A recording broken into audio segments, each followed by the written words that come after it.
talk sports. We are the North. We are the West.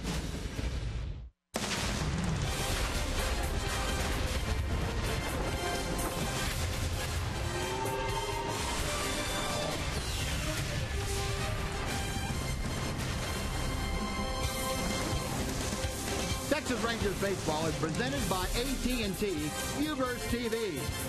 Now it is a cloudy night here at Oriole Park in Camden Yards. Rangers, though, look to clear things up and turn on the heat in Baltimore. The final game of this four-game series between your Rangers and the Baltimore Orioles.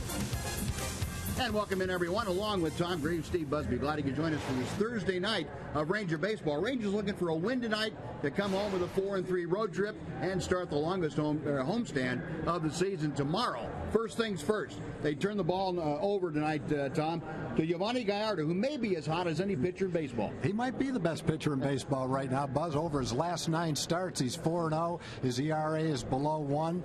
Earlier in the year, he said he was trying to be a little bit too perfect. Got behind the hitters, threw a lot of pitches. But since he started to pound the strike zone with his quality pitches, great movement on his fastball. His cutter has been a pitch that he can spot away to the right-hand hitters. He's been just about unbeatable. His ERA has dropped below 3. It's in the top 10. His opponent's batting average is in the 220s. Right now he's on a good roll. On this road trip, he pitched into the 9th inning, shutout baseball against a hot-hitting team like Toronto. He's on a scoreless streak right now. It's hard not to find things good about Yovani. A lot of great stats that we'll be talking about during this ball game. Yeah, and look at that ERA for the month of June, just barely above nothing. And that's what he's provided for the opposition. Not a chance. And Rangers hope that he can certainly do the deal here tonight one more time as we go into the second day of July. Hey, he's got the Ranger fans happy. They're dancing in the aisles in Baltimore. We'll come back with the starting lineup for the first pitch right after this.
Southwest is brought to you by your Texas Ford dealers. Visit your Texas Ford dealer now for great deals on America's best-selling brand. Ford is the best in Texas. by AT&T Uverse TV. Uverse has more live TV channels on the go than cable. And by Southwest Airlines. Book your low fare now at southwest.com. A nice crowd following into Oriole Park at Camden Yards. Rangers have won 2 of the first 3. Look to make it 3 out of 4 with a win here tonight. Before we get underway, let's sit down and check in with John Radigan. Yeah, Buzz, with a little more on Yovani Gallardo. You talked about some of his numbers. How about this? Lowest ERA in the month of June in the history of the franchise. Lowest ERA in June in Major League Baseball this year. In fact, lowest ERA in the month of June since Cliff Lee had a lower one back in 2011. And Yovani's pitching coach, Mike Maddox, thinks he knows why. Well, I think the older we get, the more we learn who we are. And we understand what we can do with the ball. And that's kind of where Yo is. You know, that when we're young, we're bulletproof, we're invincible. I think Yo knows that, boy, I got to keep my guard up, and this is where I get my outs. And I'm pretty good when I throw it there. I'm pretty good when I throw it there. It is all about command, Mike Maddox says. And he said in his early days, Yo had 2 pitches and really good command. Now he's got 4 pitches and lately extremely precise command. Guys, let's get it back up to you. All right, John, thank you. Yeah, it has been an evolution for Yovani Gallardo, and at each turn of the evolutionary process, he has gotten better as he has gone on. So it'll be exciting to see what he has in store for us tonight. Well, here's Tom with the Southwest Airlines Texas Rangers starting lineup. Well, the Rangers will start off with Rougned Odor, followed by Mitch Moreland in the second hole tonight. Prince Fielder bats third. Adrian Beltre is fourth. Josh Hamilton in left field is fifth, followed by Shin-Soo Choo. Elvis Andrus is seventh. The center fielder, Leonis Martinez, eighth, and the catcher is Robinson Chirinos. And with Rougned Odor at the plate, Kevin Gausman goes to work, the 24-year-old right-hander out of Centennial, Colorado. Pitch low, 1 ball and 1 strike. Gausman making his second start of the year. And our scouting report, way above average stuff. Throws very, very hard. A good hard slider and a very good changeup also. When he can get it in the strike zone, he is extremely tough. And Rougned Odor grounds out to J.J. Hardy, the shortstop, for out number 1. And back to that scouting report, the question, can he throw it in the strike zone consistently? And that's something the Rangers will find out as this evening unfolds. But certainly the stuff is there for Gausman to be a very good major league pitcher, and that's what the Orioles are counting on. Well, Rougned grounds out to get things underway. Mitch Moreland moving up to the number 2 hole in the batting order. Don't see a number 2 hitter that is leading the team in home runs very often, but that's the case with Mitch batting in that second slot tonight. First pitch to him is a bit low for ball 1.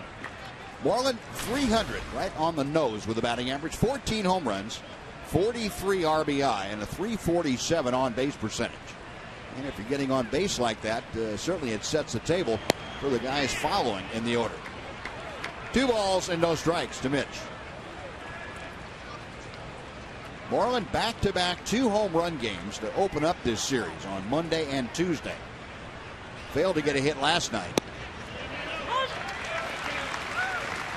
Still having not only a terrific series, having a terrific road trip. This road trip started with 3 in Toronto, and Mitch has had 7 hits in 25 at-bats, 5 of them home runs. Pitch inside all the way to the backstop, and the count goes to 3-1.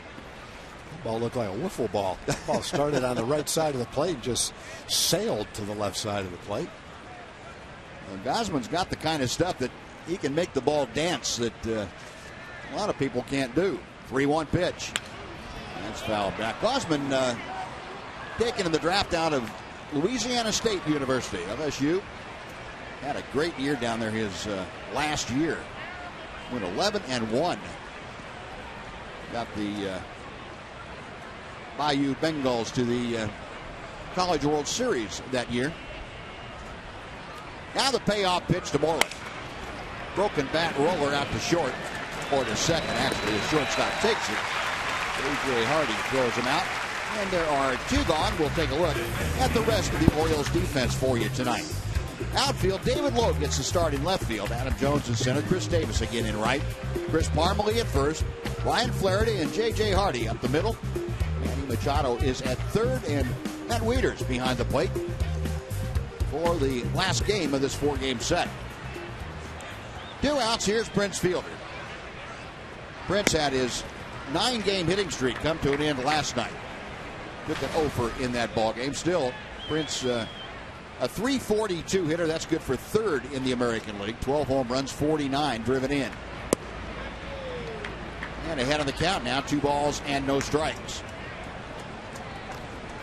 Fielder still among the league leaders in most offensive categories. He is the 2nd hitter as far as a number of hits in the American League, 103 of them. 3rd in on-base percentage at .410. He is 8th in RBI, 8th in total bases, 10th in slugging. He's just having a very, very consistently outstanding year. Line drive, base hit to center. Now, Prince may have taken an 0 for last night, 0 for 4, but that is a thing of the past now. A 2-out single gets him aboard, and Adrian Beltre will come up. Gausman is trying to pound the bottom of the strike zone with his mid-90s fastball. It's pretty good sinking action on it as well. Odor and Moreland hit weak ground balls. Prince is able to elevate that sinker, drive it over shortstop for a well-hit single. Well, as you mentioned, Gausman came out of LSU. He was the 4th player picked in the draft that year. Very highly touted coming out of college. Didn't pitch for long in the minor leagues, only 140 innings. Adrian Beltre takes a strike. Matter of fact, he was the first rounder from that draft class to make the major leagues. Yep, didn't take him long. Adrian at .255, half a dozen home runs, 20 RBI. Settling back into that cleanup spot in the Ranger order, and he hits one hard, but J.J. Hardy there, a little flip for the out second, and that'll do it. Rangers a couple of hard hit balls. They strand a runner on a base hit. We finished half an inning, no score in Baltimore.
Starting lineup.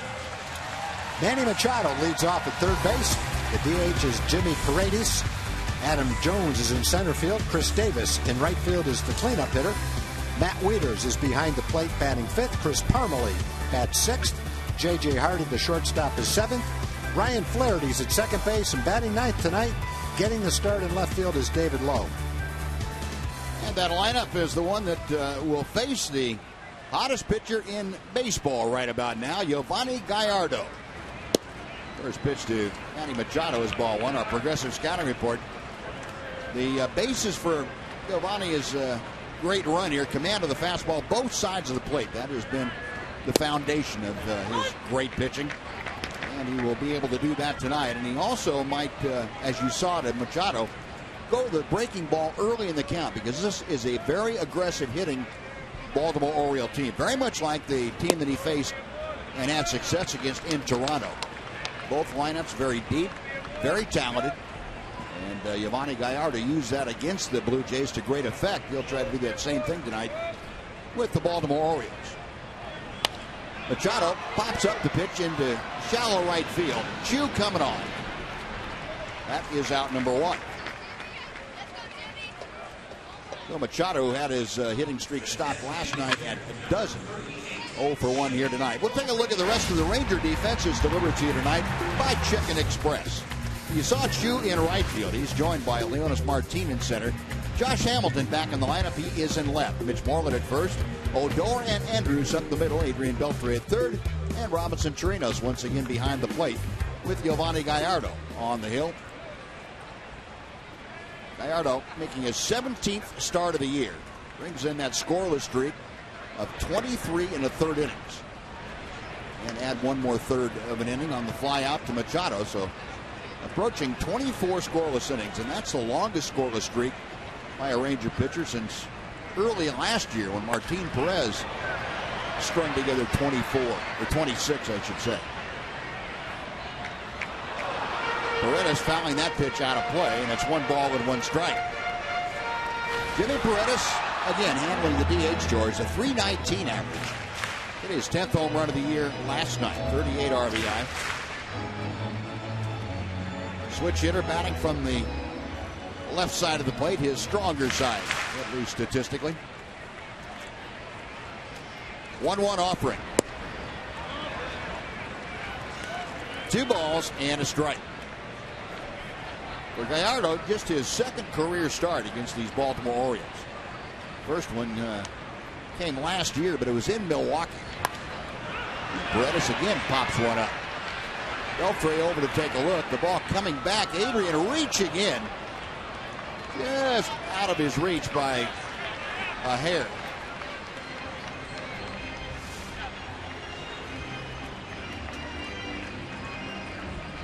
Adrian reaching in as far as he possibly could. Fans giving him a free shot. They're ducking, and I don't blame them. You don't know where it is and you can't catch it. Duck and guard your head. Now 2-2 to Paredes.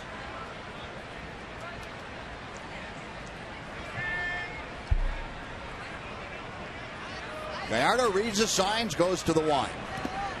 Couldn't get him to offer at that breaking ball. The count is full. Paredes hitting 2nd in the order. He'll be followed by the center fielder, Adam Jones.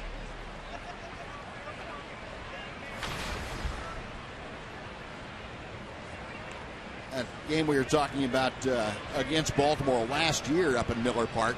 Giovanni worked 6 2/3 innings to get the win in that game.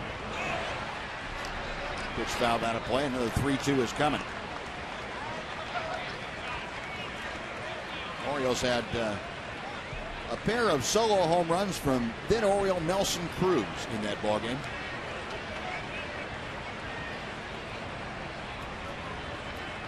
Three and 2.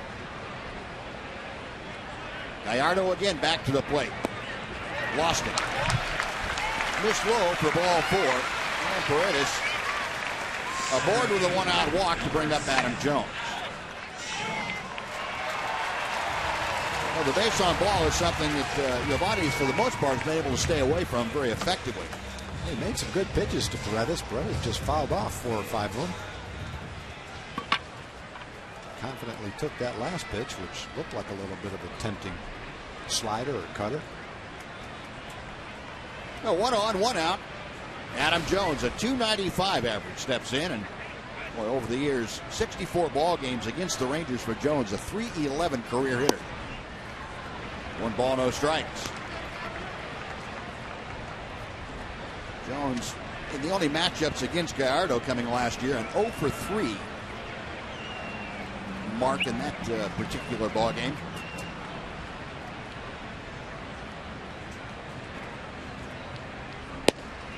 And the pitch outside, 2 balls, no strikes. At least at first blush, it looks like the Orioles determined not to expand the strike zone against Giovanni Gallardo. The normally extremely aggressive Adam Jones laying off a couple of pitches that we've seen him swing at worse pitches than that before.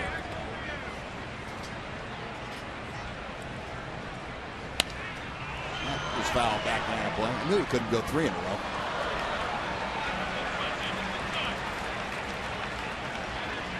Giovanni last time out against the Toronto Blue Jays teamed up with Sean Tollison for a shutout of the Blue Jays. Giovanni working 8 1/3, a 3-hit ball in that game. Just 2 walks, 4 strikeouts.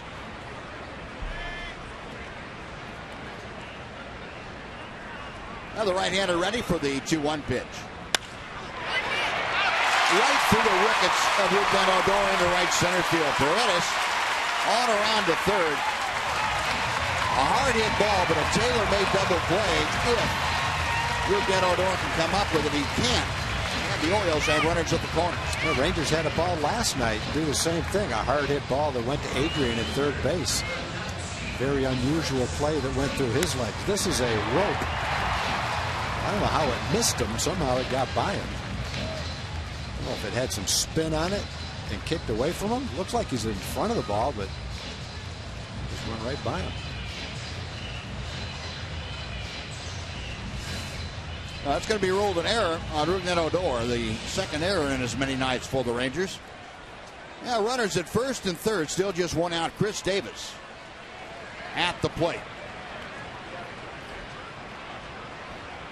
First pitch to Davis. Hit hard. A double play is going to result in a line drive at Mitch Moreland. That'll take care of it. Yeah. Well, a couple of hard hit balls, and they turned one up for a double play. Moreland right there in position and stepping on the bag. That'll do it. No runs, no hits. An error. 1 man is left. After 1, no score.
...2015 Esurance MLB All-Star Ballot.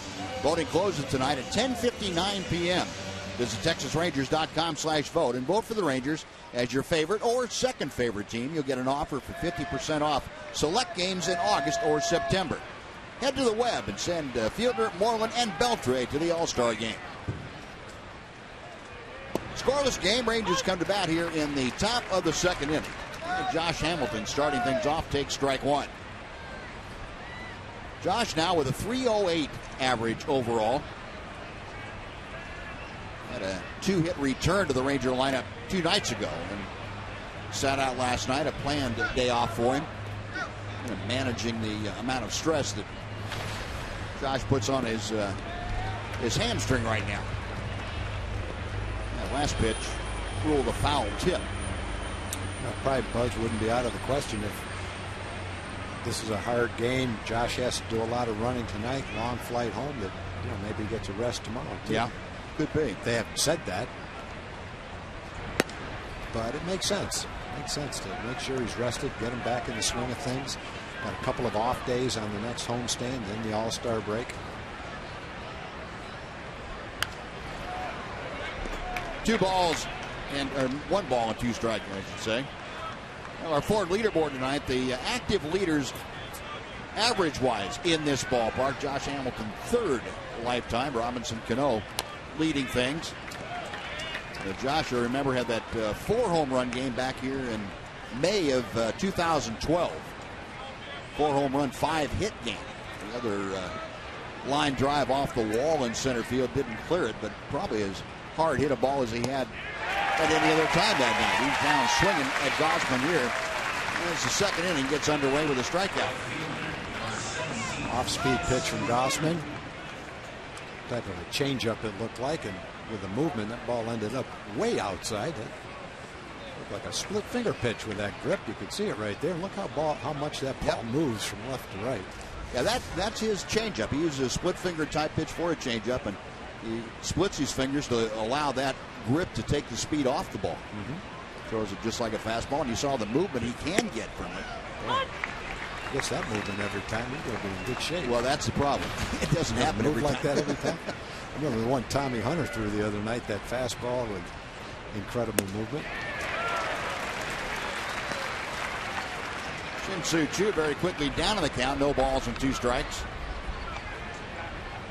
Choo, 3 consecutive games with a home run. That's the second time in his career he has done that. And he rolls over on a ground ball to the right side. Flaherty, the second baseman, has it. That's out number 2. Next to be Elvis Andrus. Yeah, that thing that Hunter threw the other night, that had to be one of those balls that just goes squirrely coming out of your hand. You have no explanation for it. Yeah, you say, man, I wish I could do that every time. Exactly. Catcher looks out to you and you say, how did you do that? He says, I have no idea. Just threw it and it happened. That one was to Mitch Moreland. You wonder how the catcher could catch a ball like that. It was going 98 miles an hour. Yeah. Elvis, a 244 average. 1 ball, no strikes. Andrews, 3 home runs, 27 driven in. Nobody in the Ranger lineup tonight has had an at-bat in the regular season against Gausman. This is a new experience for most of them. 2-0. Gausman has spent a little bit of time on the disabled list. He had shoulder tendonitis. He had a start in Toronto, pitched 5 innings on the 20th. A drive high in the air down the left field line. It's hooking into the corner, and the left fielder Lowe makes the catch and bangs into the wall. Right at the foul pole. Elvis Andrus bid for a home run or at least extra bases, and David Lowe, a great catch, and then rams right into the paddock. What a way for the inning to end.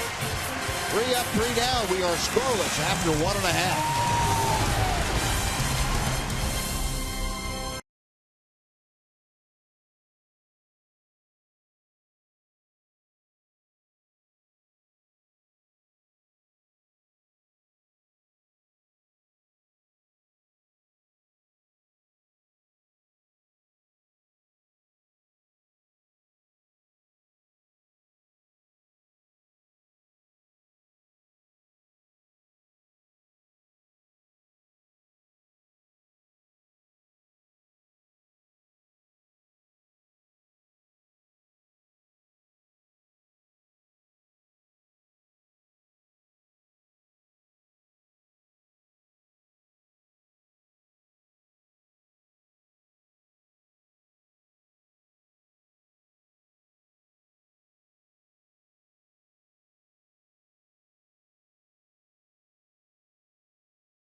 in the top of the second inning. Watch David Lowe.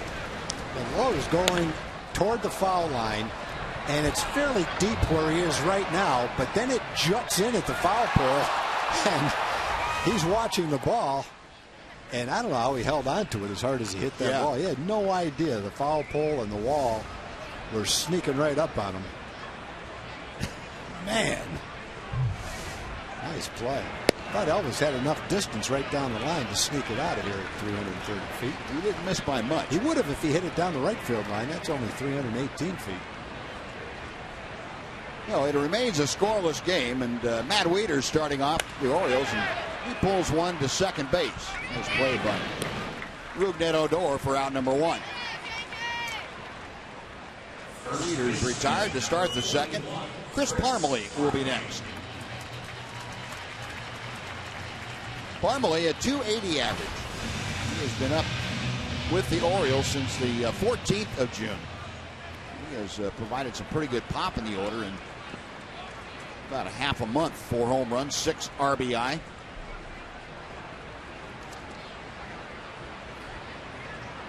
Gallardo's first pitch is in for strike 1.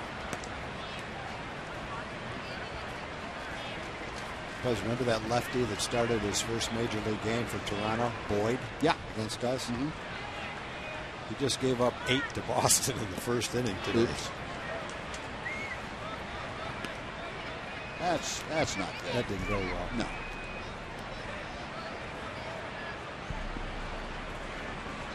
Still 1 game separating the top 4 teams in the East. Boston make a little noise too to try and get back into it. They've got a lot of noise to make to get back in the mix, but yeah, you could make it up on 1 team. It's going to be hard for them because they've got 4 teams so close to the top. But one thing about interdivision, you play them so many times. If you get hot when you're playing your interdivisional games, you can make up some ground. And Gallardo hitting that outside corner, and 2 balls, 2 strikes to count to Parmalee. Good changeup by Yo. Gallardo, after that scoreless first inning, now the longest streak in Major League Baseball this year of scoreless pitching. He passed Max Scherzer. Scherzer had 24. Gallardo right now working on 24 2/3.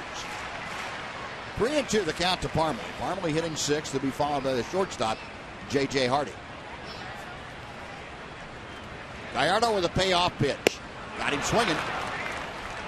It's the cutter that he's used so effectively. He was able to lay off the one before it was a little bit higher. This is a borderline strike right at the top of the strike zone. Couldn't lay off that one, though. Well, it wouldn't have mattered if he hit it. It wasn't going to go anywhere anyway. You can see the spin that makes that ball cut just a couple of inches from right to left. Well, first strikeout for Gallardo. 2 gone here in the second. J.J. Hardy, the Oriole hero from last night's game. His 2-run home run in the 7th inning. Made the Orioles a winner, and made Wei Yin Chen a winner in that ball game. For Hardy, his 4th home run of the year. A .250 average as he faces Gallardo. Modest 4-game hitting streak for the Orioles shortstop. It's gone 4 for 12. That is low and outside. 2 balls and a strike.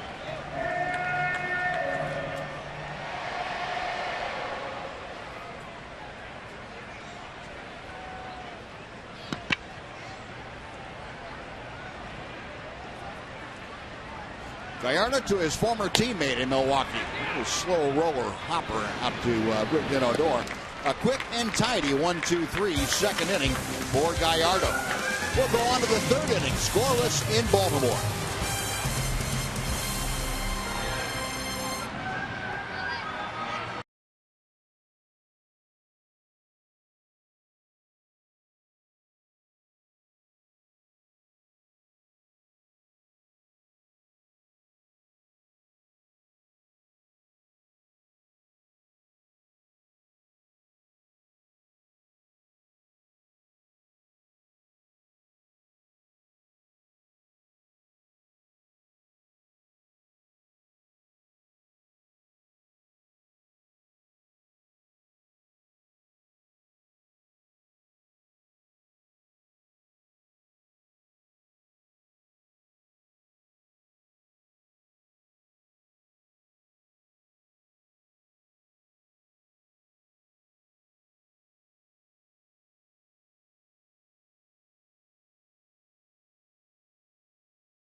is brought to you by your Texas Ford dealers.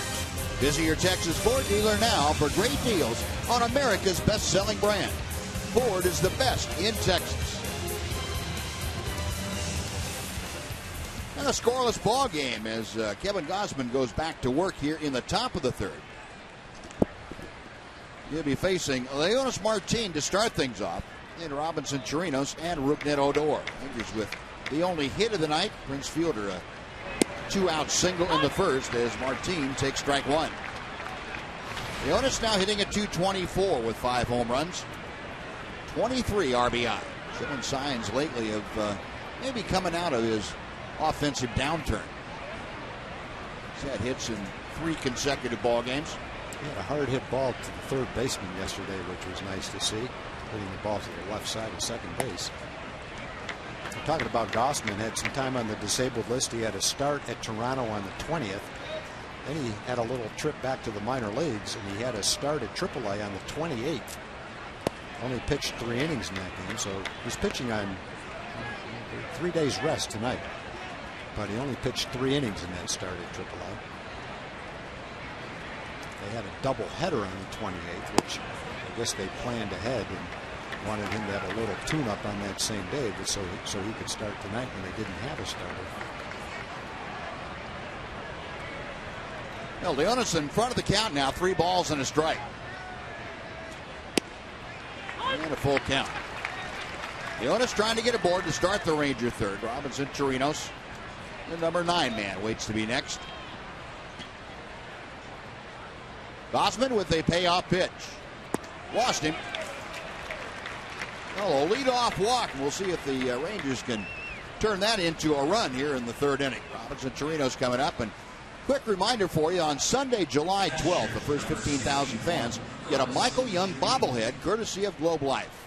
It's your last chance to see the Rangers before the All-Star break, so get your tickets now and visit TexasRangers.com or call 972-RANGERS to get your seats. There hadn't been a lot of bases on balls for Leonis, so that was a good sign. One of those pitches he was taking all the way on.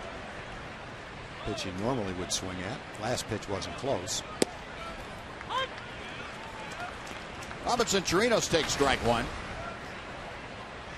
A .211 average, but Robinson laying the lumber to a lot of baseballs. 8 home runs, 27 RBI. For Chirinos, this is his 53rd start. Quick throw to first, and Leonis diving back headlong. Rangers now 4th in the American League in stolen bases. They have 53 as a team. Team leader still, Delino DeShields, has been on the disabled list for 3 weeks now.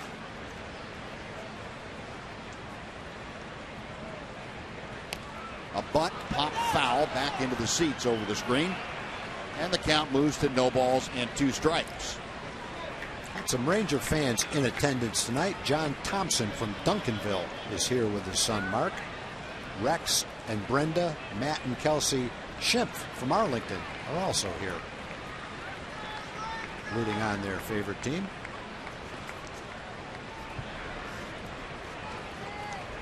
Let me correct myself. I said that Delino's the team leader. He is, but he's also tied with Leonis Martin, both up with 13.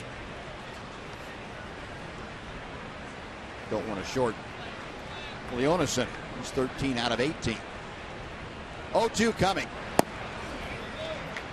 A ball and 2 strikes. Gausman getting that last fastball up there at 97 miles an hour. He routinely can hit 98 on the radar gun, trying to figure out how to harness that. He is very, as you've seen, he has very good movement on his fastball. Came back with an off-speed pitch. Still a ball and 2 strikes.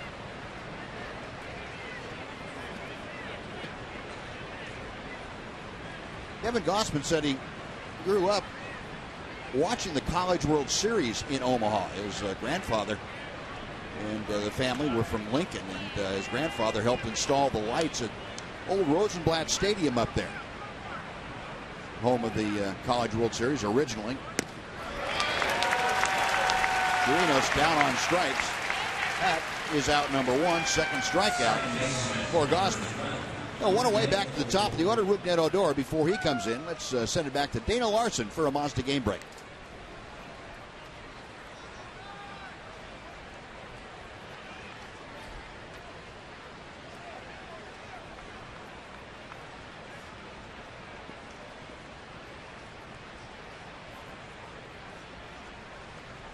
All right, Dana, thank you. There's Rougned Odor, who grounded out to short his first time. That's foul by a play. Anyway, Gausman's grandfather helped install the lights, or his company installed the lights at Old Rosenblatt Stadium. And part of the deal was that he would get 8 tickets to the College World Series forever. Wow. So Kevin said he used to go up there and watch the College World Series in his grandfather's seats. It was perfect. He got a chance to see all the great teams go through there. That's also out of play.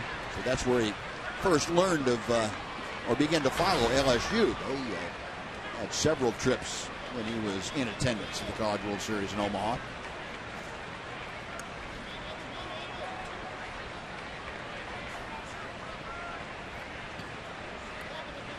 Oh, 2 to Odor. Rougned a .226 average. Gausman a check of first. Up the middle. Falling down is Odor. They're going to get the out at first. Gausman went ahead and made the throw to second anyway, but Hardy, seeing he had no chance, just came up in front of the bag and then threw out Odor. So it goes 1-6-3. The put out at first. Into second, into scoring position, is Leonis Martin. Kind of a crazy looking play. Yeah. Good sinking fastball. Knocks it down. You know, if the umpire's not looking, he might have gotten away with that. Looked like he turned a double play. You know? About 3 feet in front of the base.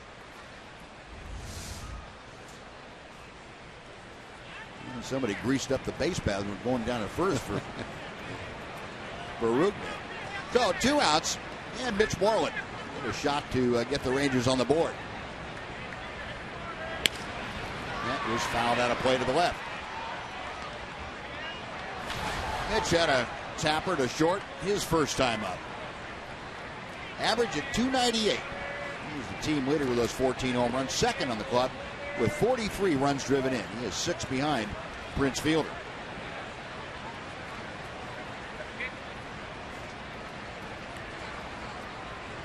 The Rangers player of the month for June. Mitch chops that foul on the first base side, and Gausman very quickly the advantage in the count. No balls, 2 strikes.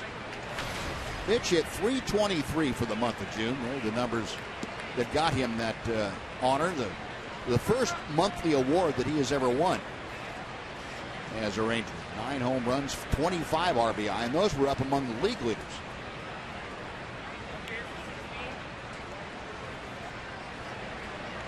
Gausman with the 0-2. Mitch right on that high fastball, and we'll reset, try it again.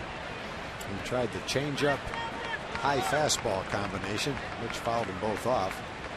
Had a great swing at that last 97-mile-an-hour fastball. Leaders flashing the signs. Gausman ready.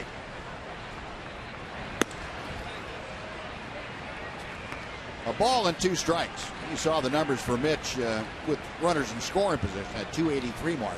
Rangers have had a tough time, especially lately, hitting with runners in scoring position. Leonis at second in position right now. Last 13 games, they have hit .157 as a team. Got him swinging. Well, Gausman, some pretty nasty heat. He gets 2 strikeouts in the inning. The Rangers strand a runner after 2.5, no score.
There's no score. I've been roaming around Oriole Park at Camden Yards for 4 days, and I found the best seat in the house. I'll prove that in a moment. First, game 81 of the season, mathematical halfway point tomorrow. Let's get a state of the team address from team leader Prince Fielder.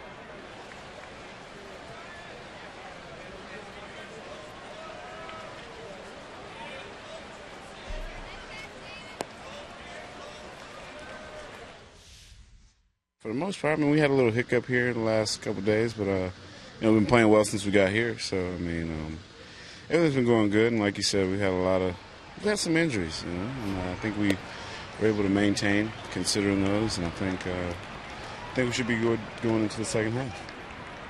Yeah, and Prince Fielder's a big part of the reason why they are doing so well. He's a great team leader. Obviously, his numbers are off the charts, and he's really adjusted well to his environment here. Buzz, back to you.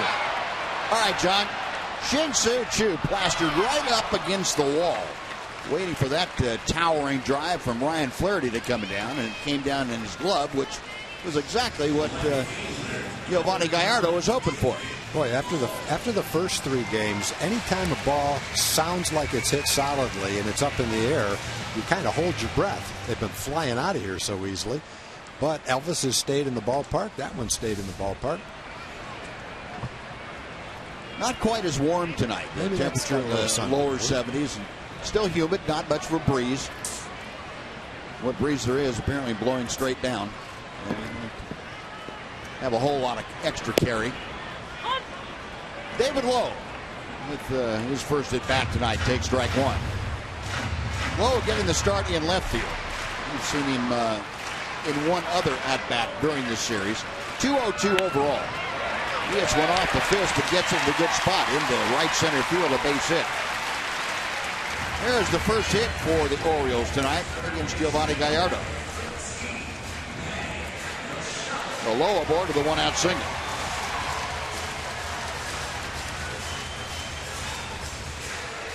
He just kind of fought off that cut fastball. Rudnad shifting him, not shifting, but shading him a little bit over toward first base, which opened up the hole for it. Lowe has pretty good speed. No, back to the top of the Baltimore order, and that means Manny Machado. Machado fly ball to right field in the first inning. Shooting one that way, but foul down the right side.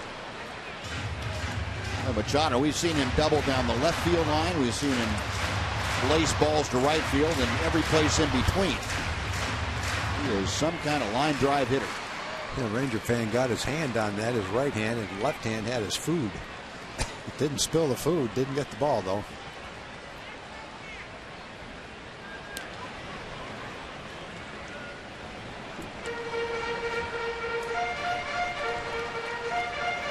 No balls and a strike to Machado. 302 the average for Machado. Last 13 games, he has been torrid at 382. A ball and a strike. Machado had a great month of June. He was the league's leading hitter as far as the number of hits. He had 42 of them. Second batting average of 365. One of the reasons the Orioles had such a prolific offensive month of June. Line drive over the leap of Rougned Odor into right field. So back-to-back singles, 2 on with 1 out. Jimmy Paredes is coming up. Well, folks, it's now time for you to tweet your strongest fan photo. Use hashtag Southwest Data StrongFan, and you just might see yourself in an upcoming broadcast. It's all brought to you by the good folks at T-Mobile. That ball that Machado just hit was up a little bit. It looked like it might have been several inches outside, though. It was a cut fastball. He has some serious plate coverage with the way he swings the bat. Machado at first, stopping at second. David Lowe, 2 on with 1 out. Paredes drew a walk in the first inning. That's the only free pass that Giovanni has issued tonight. Ground ball to Moreland. And Mitch bobbling has only 1 play. That's the first. Now, they were going to only get 1 on the play anyway. If Mitch had thrown to second, they would have gotten Machado. And Paredes would have been aboard. As it turns out, it's runners now at second and third with 2 away for Adam Jones.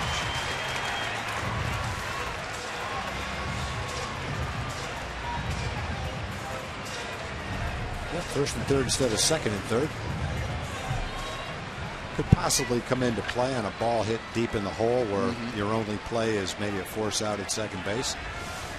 Come into play with a base hit, 2 runs could score instead of 1. But if you get Jones, it really doesn't make any difference at all. Yeah, Adam Jones got on an error his first time up. He had a wicked shot right at the second baseman, Rougned Odor, that went through the wickets. Takes ball 1 here.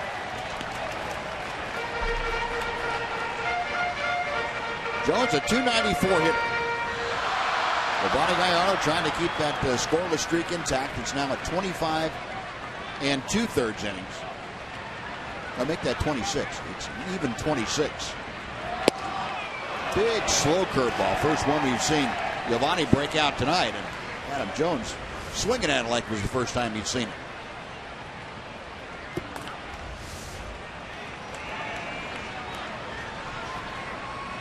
Gallardo trying to get out of this inning, and he's already tied now the longest streak of late. A scoreless streak by Ranger pitching that ties Martin Perez 26 inning streak last year. That pitch just missed. It's 2-1 to Jones. A Fox tracker showing you Yovani making a concerted effort to keep the ball away from Adam Jones. Runners at second and third with 2 outs here in the 3rd inning. 3-1. Now, even though Jones is a right-handed hitter, Yovani Gallardo being careful with it. He does have a left-hander in the on-deck zone. That would be Chris Davis. But Adam Jones, I think, the kind of reputation that doesn't matter whether you're left-handed or right-handed. When he's swinging the bat well, he's a tough customer. The 3-1 pitch coming to him. Didn't really mean to do it. And it's a full count.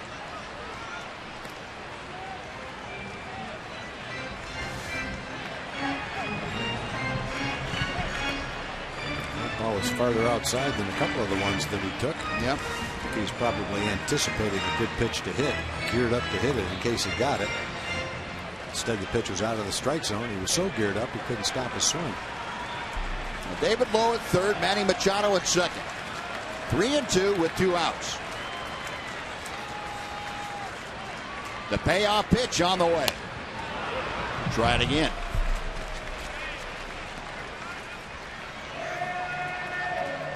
Difficult to convince yourself, especially in this ballpark, to a team like this, that you need to throw the ball inside in a swinging count.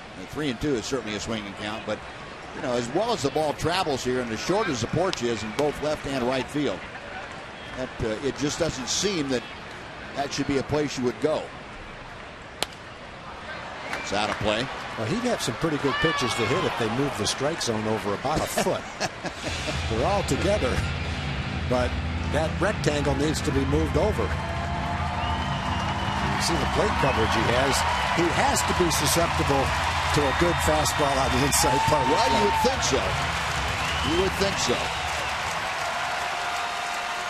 Problem is, it takes an awful lot of courage, among other things, to throw that pitch in there. Well, the other thing is, if he's swinging at those pitches, there's not much he can do with them. He's barely fouling them off. Yeah. So if you can get him to keep swinging at him, fine. If he puts it in play, it's probably not going to go very far.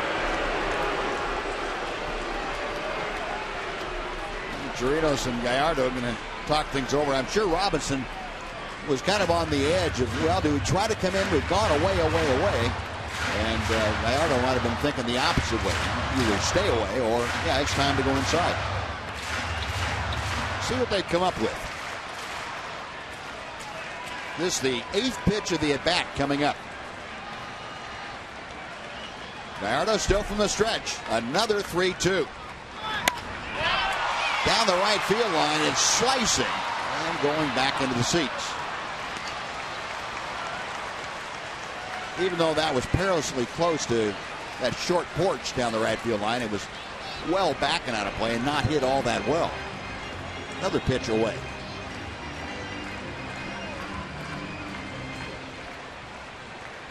Yeah, he came close to putting that one in play. It was almost a strike.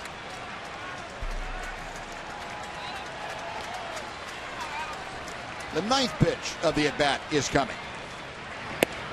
Tried inside and missed. That'll load him up for Chris Davis.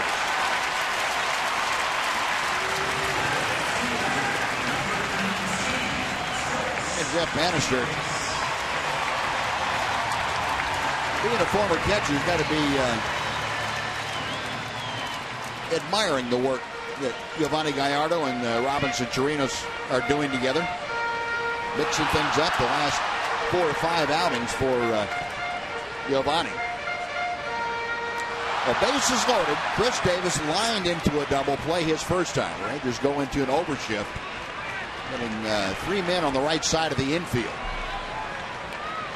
Davis line drive was right at first baseman Mitch Moreland. And a broken bat roller foul. Or did he break his bat? It just sounded bad. 0-1. He definitely got it in on the hands. That cut fastball was well located, right where he wanted it. I would be surprised if Giovanni Gallardo threw him a fastball below the belt and out over the plate. Yeah, I would definitely keep it right where that last one was, or even farther inside. Let him extend his hands. The 0-1 on the way. That was a curveball that stayed up.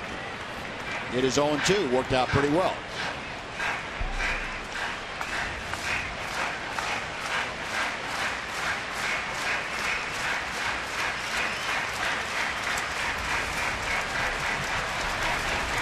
See, not all those get hit out of the ballpark. No, he wasn't ready for it. Fooled him.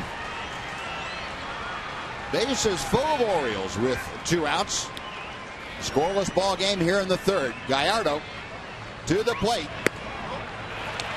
1-2. David Lowe had a 1-out single. He is at third base. Manny Machado followed his with a single also. And then Adam Jones with the 2-out walk. He is at first. A ball and 2 strikes to Chris Davis. He's the team leader with 18 home runs and 49 driven in. Got him swinging. Breaking ball in the dirt, and touch on plate. Yeah, that's all he had to do. Robinson made it even tougher than it had to be, but he got the out. And the inning has come to a close. We are still scoreless. Nothing going for the Birds. We'll go to the 4th. 0-0.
This Sunday, and it's a rematch 4 years in the making.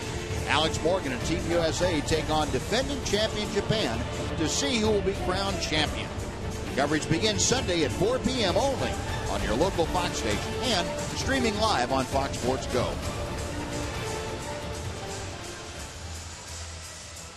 Well, a scoreless ball game here. Yovani Gallardo now the 5th longest scoreless streak in Ranger history as he moves to 26 1/3 scoreless frames.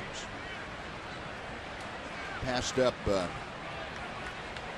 Martin Perez with that last out. And that last out was a little more exciting than it needed to be. Bases loaded. All Robinson Chirinos had to do is get the ball and step on home plate with the bases full, but decided to throw to first. Prince Fielder, a base hit his first time up. Kevin Gausman misses high and away. 2 balls, no strikes. Fielder, the only hit for the Rangers in the first 3 frames. Last 10 ball games, Prince continuing to swing that hot bat. 368. There's a strike, 2-1.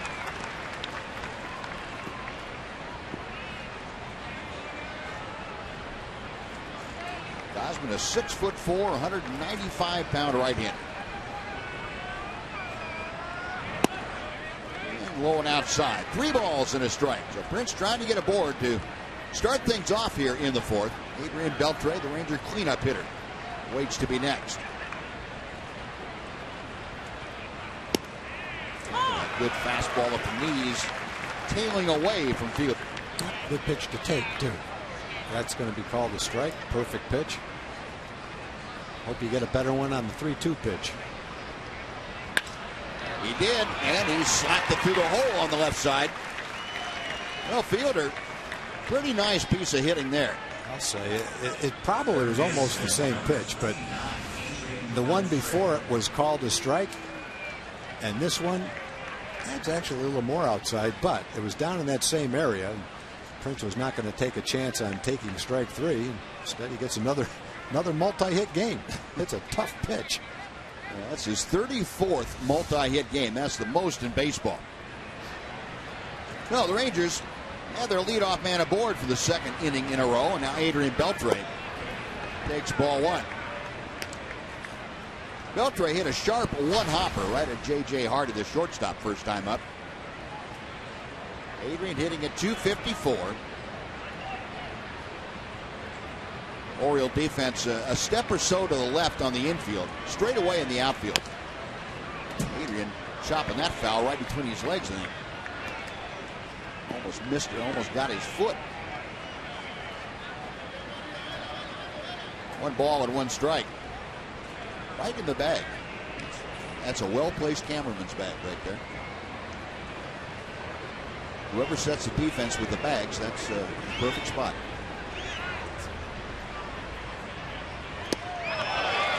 Adrian going after that high off-speed pitch with no success.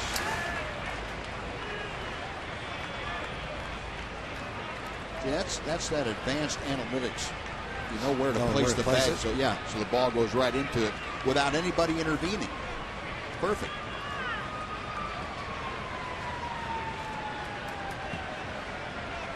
Beltre wagging that bat back and forth. Gausman studies the signs. He's ready. And the pitch is low. 2 balls and 2 strikes.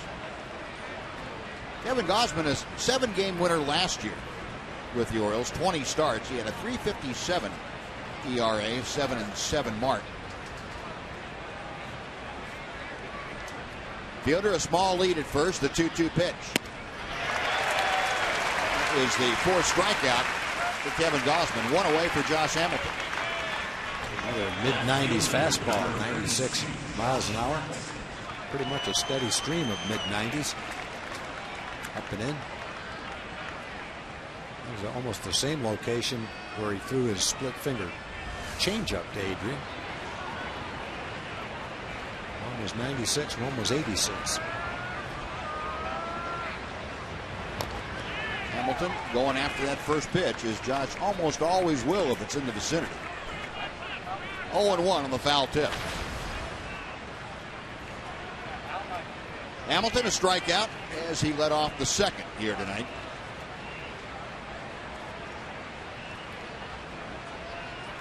Josh in his 8th start, his 9th game overall with the Rangers since coming back. Had that strained hamstring, you remember, he suffered during a walk-off double against the Boston Red Sox last day of May.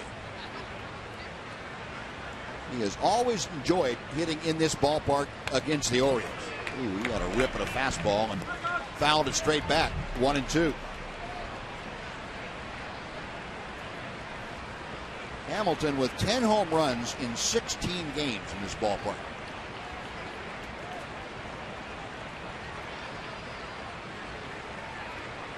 Gausman a check of first. And that's out of play to the left.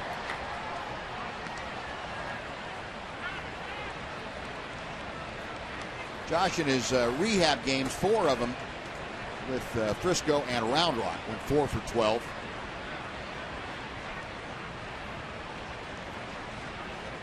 Another 1-2 pitch. 2 balls, 2 strikes. And that's a pitch Josh at times in his career swings at. That off-speed pitch, change up, down and out of the strike zone with 2 strikes. Good job of taking it right there, though.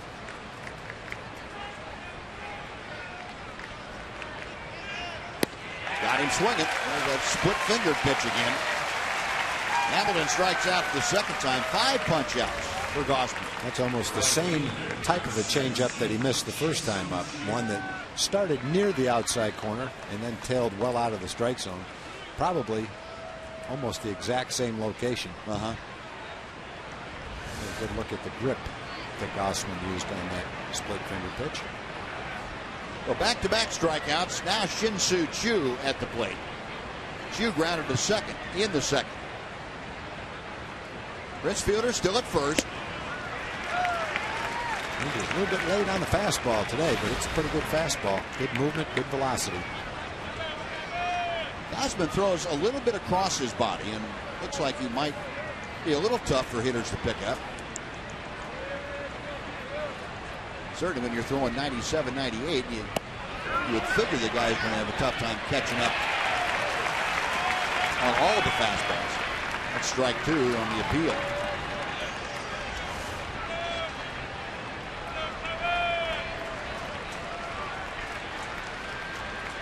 I think most umpires feel when that bat gets into the hitting area that it's not a check swing.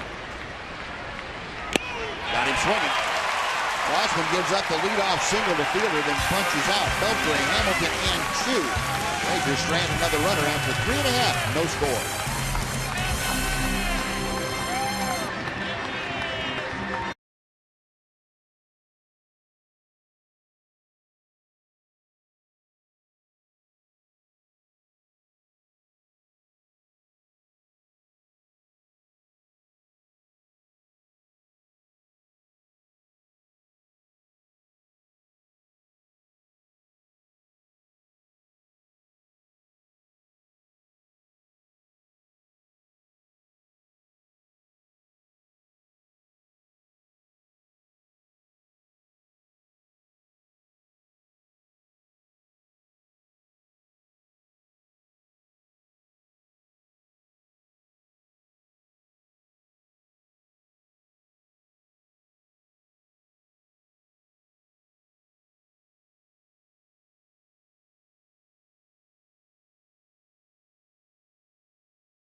Is brought to you by Southwest Airlines. Book your low fare now at southwest.com.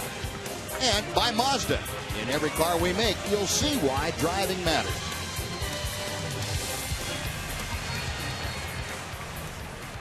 There's some Ranger fans. Happy to see you out here at Oriole Park in Camden Yards. A lot of Ranger fans, as a matter of fact, we've seen while we've been in town. Matt Wieters starting things off for the Orioles here in the fourth inning. Matt Wieters started off the second by grounding out. 0 for 1 tonight. Orioles with 2 hits against Giovanni Gallardo. They were back-to-back singles in the third inning, but it turned into nothing for Baltimore. Giovanni Gallardo now 26 in the third consecutive scoreless innings. Talking about him moving up the list all time for the Rangers. The leader in consecutive scoreless innings all time, Kenny Rogers, had 39 consecutive zeros put up back in 1995. Charlie Huff had 36 in 1983.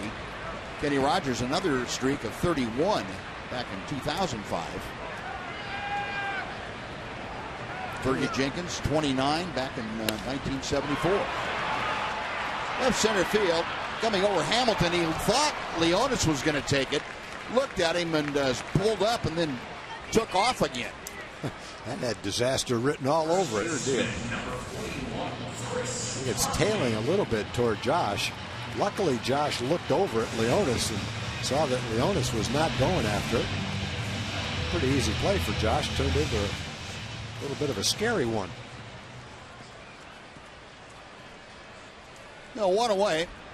And Chris Parmalee now will come up. The key part of this lineup is pretty obvious. The first 4 hitters in the lineup. Navigating through the first 4 is pretty tough. Next 5, a little bit easier. Still can do some damage, as we saw last night from J.J. Hardy. Now Parmalee, a strikeout the first time that he faced Gallardo. 1 ball, 1 strike. Yeah, the one thing about this lineup, Tom, at least what I see, is that if you walk anybody in the bottom part of the order and turn the lineup over to the top, you're asking for trouble. The ball club that can really feed off the kind of emotion that a walk to a 7, 8, or 9 hitter gives the guys in the top. Yeah, they're guys, when you look at their lineup, you say, got to be careful to the first 4, and a couple of guys that can hit the ball out of the ballpark after that, but at the same time, you make good pitches, you feel a lot better with the bottom of their lineup. Machado is hot. Paredes looks like a player that's coming into his own. He's only 26. He really hadn't done much throughout his career, major league or minor league, but looking a little bit like a force at the plate this year. A different player. Of course, Jones and Davis could do some damage. Paredes, most home runs he ever hit in the minor leagues were 13. He has 10 already. He's a career 240 hitter at the big league level, only 400 or 500 at bats. This year he's putting up some pretty serious numbers. And this one's skied to shallow left field. Hamilton coming on, calls off Andrews. That's out number 2. Our Kubota power stats for you. Talking about Giovanni Gallardo. Go back to the month of June. 2-0. That's a little deceiving. Got no run support. An 0.54 ERA. That's the second lowest ERA in any month in Rangers history. And by better than half a run, the lowest ERA in June. Charlie Huff had the previous low of 1.14. Giovanni blowing that right out of the books. And he's now at 27 consecutive scoreless innings with 2 outs here in the fourth. Dealing to J.J. Hardy. Hardy, a ground ball to second. 2 balls, no strikes. The thing that you're talking about Paredes, Tom, and maybe somebody told him, hey, we're bringing you in to replace Nelson Cruz. And Paredes might have thought that, okay, I got to hit home runs. Bulk up a little bit. Yeah. He's got 10 already. Good pitch. He's hitting 319. A pretty good acquisition. Sure was. Fox Tracker. A pretty good painting of that outside corner by Giovanni. Just away that time. And it's 3-1. So Hardy trying to get aboard with 2 outs here in the fourth inning. Ryan Flaherty, the second baseman, will follow in the order. 2 hits for each ball club. A scoreless game with 2 outs in the bottom of the fourth. play. And that runs the count full. Gallardo has walked 2. He walked Paredes back in the first and walked Adam Jones in the third.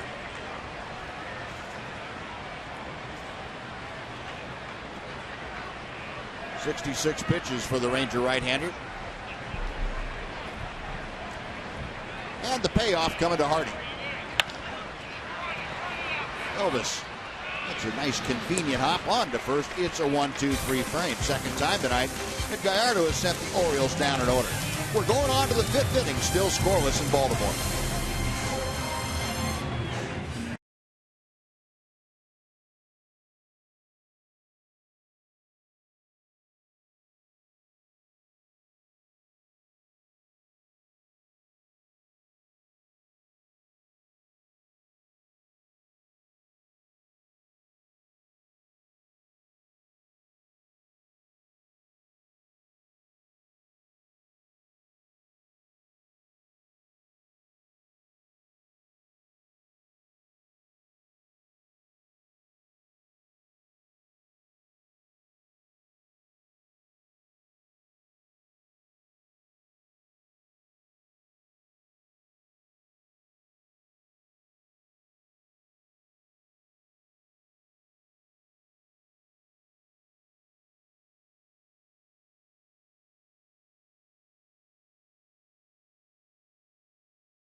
Baltimore is a wonderfully historic city. If you ever come here for a Rangers series, you have to go to Fort McHenry, which is the birthplace of the Star-Spangled Banner, the original one. And let me show you a place that's just about 2 blocks from the ballpark that you must visit as well. That modest home right there is the birthplace of Babe Ruth. He was born there in February of 1895. There you see the plaque that commemorated it for a long time. Now it's a museum as well that has such great memorabilia, including the bat he used in 1927 when he hit those 60 home runs. Notice, Tom, that one didn't get broken. And how about the first Hall of Fame class ever? It was Babe and Ty Cobb and Honus Wagner and Christy Mathewson and Walter Johnson. That's the very first Hall of Fame class in 1936. So really great history throughout the museum. The former home. Oh, and how'd my hotel room get? No, actually, that's not my hotel room. That is the actual place where Babe Ruth was born. It's his grandparents' home, and that's the bedroom in which Babe was born. And the home still stands, and they've preserved the bedroom too, guys. Really neat place. Let's get it back up to you. All right, John, thank you. Interesting stuff. Elvis Andrus, a pop fly into shallow left that J.J. Hardy has for out number 1. Well, Elvis 0 for 2, and now Leonis Martin will come on. And Kevin Gausman has been on top of his game here tonight. He's gone 4 1/3 innings, just allowing 2 base hits and a walk. He's had 6 strikeouts. The walk went to Leonis Martin first time up.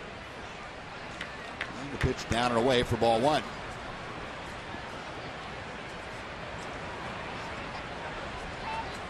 Gausman back to the plate. That bunt attempt is fouled off. 1 ball and 1 strike.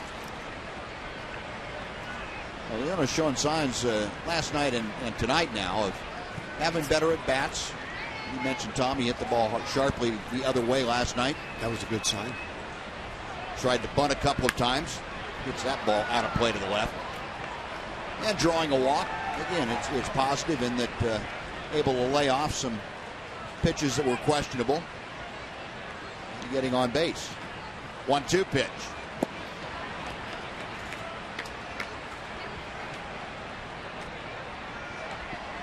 Well, Leonis still on the trip, just 4 for 21. It's a 190 mark. He takes that pitch low and outside. 3 balls and 2 strikes. Gausman in a little trouble finishing off Leonys Martin. Payoff pitch. Got him swinging right. Change up on 3-2, and he gets his 7th strikeout of the night. 2 gone for Robinson Chirinos. Well, folks, the 4th of July is not the only day in July to see fireworks at Globe Life Park. Fans attending the interleague matchup against the San Diego Padres on the 10th, which is a Friday, will be treated to a post-game fireworks show. Get discounted upper reserve tickets for July 10th using the online coupon code FIREWORKS at TexasRangers.com/specials. Robinson Chirinos struck out the first time that he faced Gausman tonight. Yeah, I guess the guy in the Oriole rotation that better keep a close eye on this particular game might be Bud Morris. Yep. He's been struggling a little bit, but the way Gausman is throwing right now, he might be making a statement for staying in the rotation. Well, that foul pop-up, Gausman now has retired 6 straight Rangers. We played half the ball game. Rangers nothing, Orioles nothing.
Fan. Come on out July 8th at 10:30 in the morning to the Whataburger at 311 West Camp Wisdom Road in Duncanville, and sign up for a chance to win 4 lower-level tickets to the Rangers-Tigers game that's coming up on September 30th, plus a VIP tour of Globe Life Park. Ryan Flaherty starting off the Orioles' 5th inning. Scoreless ball game here tonight. Flaherty flied to the deepest part of right field that he could fly to in front of the scoreboard.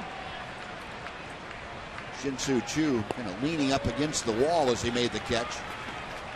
That was leading off the 3rd inning. And here Flaherty leading off the 5th inning. Ahead in the count, 2 balls and no strikes. Flaherty a .253 average. And this one hit high in the air to right field. Choo is back in front of the warning track this time. And makes the grab. That is out number 1. And David Lowe coming up before he steps in. Let's send it back to Dana Larson for a Mazda game break.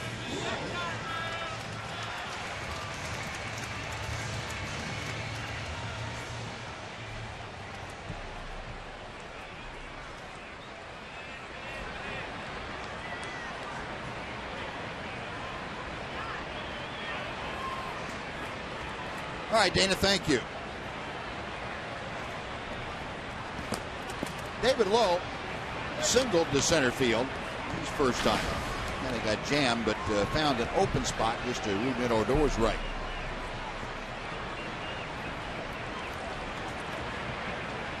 Lowe, a 2.11 average after that base hit. And he's ahead of the count now, 2-0.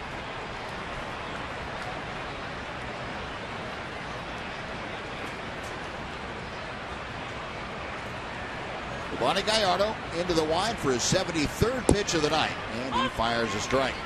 Yovani's thrown 74 pitches, almost as many balls as strikes, so that ratio is not what it usually is.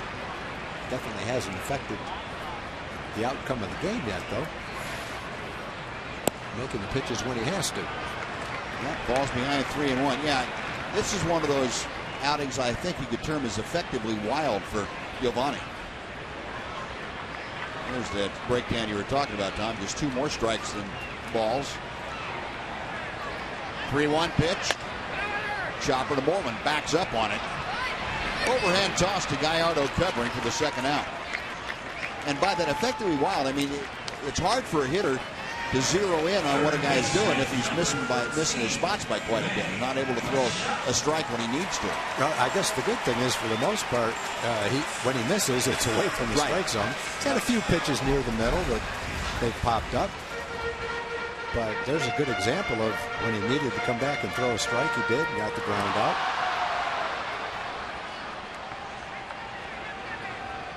And we've kind of had the bar raised for us with what we expect out of Yovani, too. Pretty much perfect the last 4 or 5 starts. Yep. He has 2 outs very quickly here in the 5th inning. That is 6 straight now that have been set down. And Manny Machado, for his 3rd at bat of the night, takes a big curveball for strike 1. You know, a pitcher's been throwing well when we're saying the ball-strike ratio is not what it normally is, and he may have been a little sharper in his past games.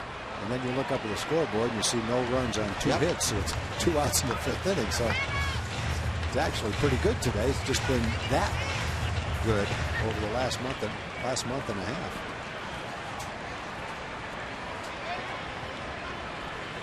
Nothing in 2 to Machado.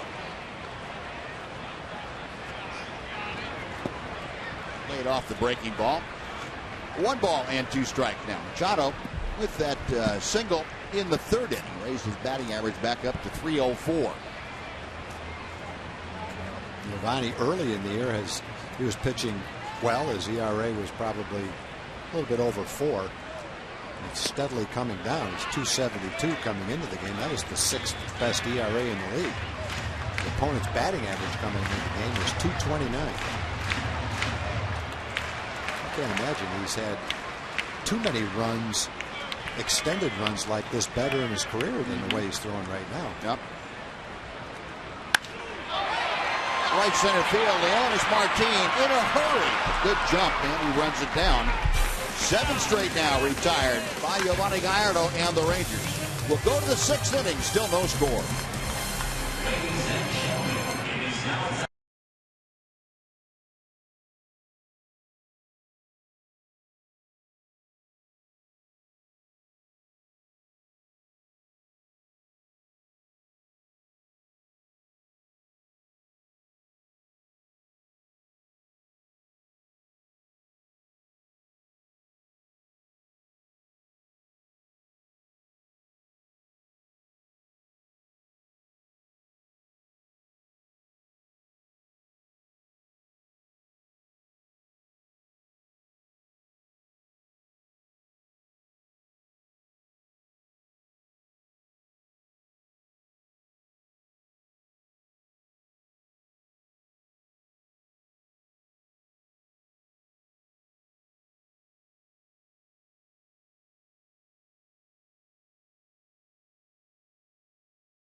To you by Sonic.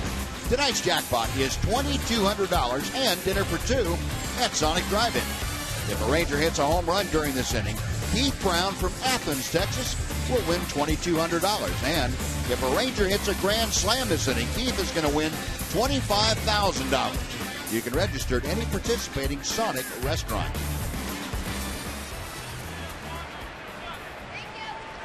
Well, Keith, you've got the top of the order coming up for you. We'll see what we can do here in that Sonic Slam inning. Rougned Odor, Mitch Moreland, and Prince Fielder to face Kevin Gausman.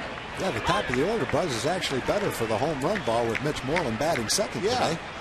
Gives you a better shot at it anyway. Problem is, Gausman's not throwing many pitches you can elevate and hit out of the ballpark right about now. Keeping the ball down at 94 to 98 miles an hour. Good sinking action and a really good changeup that he throws with a split finger grip has been very effective. That ball hit well to center field. Adam Jones going back, still going back. It's over his head. That's going to be at least two. Odor not stopping at second. Here comes the throw, the tag. He's out at third base. Now Rougned trying to stretch the two-bagger into a triple. And the initial call at third is out. And Jeff Bannister holds up his hand to the home plate umpire, James Hoy, to say, wait a minute, we're going to take a look at it. So Joey Probinski in the Ranger replay room here will take a look at it. You can't make a better relay play than this. Jones runs it down and got lucky and picked it up with his glove. But J.J. Hardy catches the low throw and delivers a perfect one-hop strike to third base. Oh, that play's going to stand. The glove comes down right on top of the hand, it looked like. Slid right into it. And, you know, you don't want to make the first out at third base. But, boy, that took one perfect throw from J.J. Hardy. The throw from Jones was actually low. Hardy just turned it into a beautiful play for the Orioles. Instead of a leadoff double, one man out, nobody on. So, 8-6-5 on the relay to third base for the out. One away. Mitch Moreland is 0 for 2 tonight. He is grounded to short and struck out. He had a rip at that fastball, but Gausman got it by him. 1 ball and 1 strike. Mitch is homered a couple of times to right, once to center, and once to left in this series. Puts that in at the knees. 1 and 2. Fox tracker showing you the number 3 pitch right at the bottom of the strike zone, all the way in the strike zone. And Mitch just pokes that one out of play. Moreland in his last 7 ball games at .345.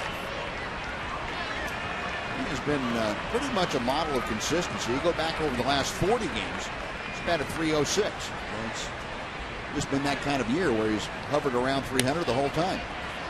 This one grounded to Machado, who's on the left side of the field. The throw is high, but coming back down on the bag, Chris Parmelee. That's out number 2.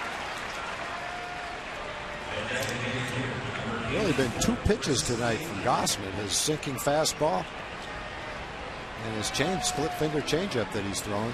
Hasn't thrown, that I can remember, any type of breaking ball. It hasn't needed it as well as he's maneuvered through the Ranger lineup with those 2 pitches. Been pretty much in control of the game. Well, Prince Fielder has been one guy that's been able to solve him. He kind of mishits that, though, out to short. Long throw by Hardy. Got him out in time. The call down there by John Hirschbeck at first base that Fielder had either beaten the play or that Parmelee had come off the bag as he picked the short hop out of the dirt.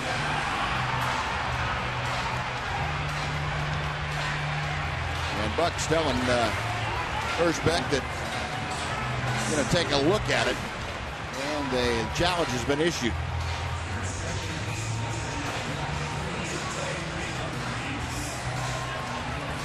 His foot looked like it snuck off the bag, but the ball might have been in the glove before it happened. Yeah, I think you're right. It looked like it was on when he caught the ball. Sure did.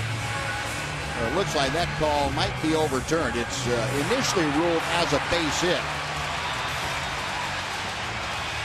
Prince is coming off. Prince looked at it on the scoreboard. He's coming off the field. Prince made the call before the umpires have even made the call. Yeah. Isn't he? They haven't made the call yet, have they? No, everybody's coming off the field. Oriole players side, they can't. They're going to be told to get back on the field. I mean, that's a little bit premature. I don't think I've ever seen that before. Well, maybe the headsets are. Prince is the one that came back from first base back into the dugout. Everyone else is waiting. I think Prince saw the replay up on the scoreboard, and he said, "No, that's not going to work. This will be amazing if he's called safe." And it is overturned. He was right. Well, the call is overturned, and Prince Fielder out. The Rangers are gone in the 6th. No runs ahead, and nobody left. After 5.5, we are still scoreless.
Well, fans, the next Dollar Hot Dog Night is coming up Wednesday, July 8th. Rangers take on the Arizona Diamondbacks in the interleague matchup. Head on out to Globe Life Park for some summer fun and enjoy all the ballpark hot dogs you can for just $1 each. Visit TexasRangers.com for tickets, or, as always, call 972-RANGERS if you prefer. Now the 6th inning of a scoreless ball game, bottom of the 6th, with Jimmy Paredes leading things off for the Orioles. Paredes, Jones, and Davis, the first 3 to do the swinging against Giovanni Gallardo. Paredes took that swinging part seriously. Swung through that high fastball. Paredes tonight a walk and a ground ball to first. 0 for 1, a .317 average. Oriole DH, a switch hitter up there from the left side of the plate. To the back door with a hook. Giovanni left it wide. 2-1.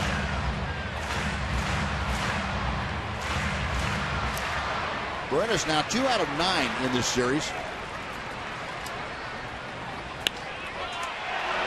Left center field, that'll chase Leonis Martin back. And with that extra burst of speed, Leonis able to track it down for out number 1.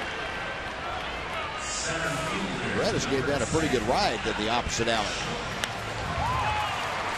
Even though Leonis has not been hitting the ball up to his standards, the way he's capable of and what you hope he eventually starts to do, but you can't deny the way he's playing center field. He's running balls down out there. He's a force to throw a runner out. And Jeff Bannister has said on numerous occasions he loves having premium defensive players on the field. And when one of them is a center fielder, it's tough not to have him in the lineup. You hope that his hitting comes along, and if it doesn't, he has enough value defensively, and that the rest of the lineup can make up the difference and score enough runs. Definitely a force when he's playing center field. Sure is. Run him down, you can throw him out with the best of them. Yeah. 0-1 to Adam Jones. Looping drive to Mitch Moreland at first. Mitch one step to his left and reaching up to glove it. That is out number 2, and it's also 9 straight now sent down by Yovani Gallardo. You know, when everybody is healthy, there may be some times where he doesn't start a game, but very seldom, I would think, late in a ball game when the Rangers have a lead, will he not be put back into the game for defense. And that has a lot of value. If you have a chance to win, have a chance to be a pennant contender, having that kind of a guy on your roster can be very important. But with that out now, Yovani Gallardo has run his scoreless streak to 29 consecutive scoreless innings. That ties Fergie Jenkins for 4th on the all-time Ranger list. Fergie had that 29 scoreless inning streak back in August and September of 1974. Well, Yovani has tied that and looking to get Chris Davis to exceed Fergie Jenkins' mark. 2 balls, no strikes. Chris Davis, a liner into a double play and a strikeout tonight.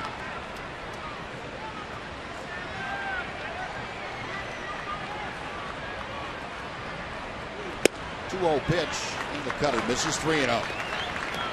In this kind of a game, this is the kind of hitter you'd be extremely careful with. Nobody on base, but in this kind of a game, like last night's game, one swing of the bat can determine the game. And this is a guy that's got the best chance of hitting a home run for the Orioles. You walk him, you walk him. And he did. And Chris Davis did not have the take on. He was thinking about hacking to that 3-0 pitch. 3rd walk issued by Gallardo tonight. 1 on, 2 outs. Matt Wieters coming up. Wieters is grounded to second, fly to left. 0 for 2 tonight, hitting at .259. Wieters activated off the disabled list back on June the 5th. And he had Tommy John surgery last August. Thought he'd be ready for the start of the season. Didn't work out that way. Had to go through another 8 or 9 weeks of rehab. Finally got back into the lineup, and they've been careful with him. He's been playing about every other day. He and Caleb Joseph switching off. 0-2 the count to Wieters.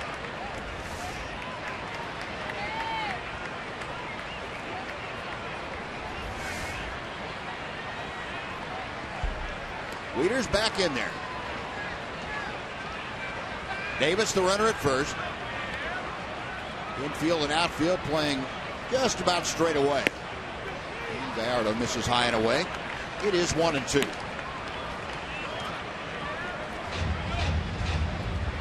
Giovanni now 93 pitches with 2 outs here in the 6th inning.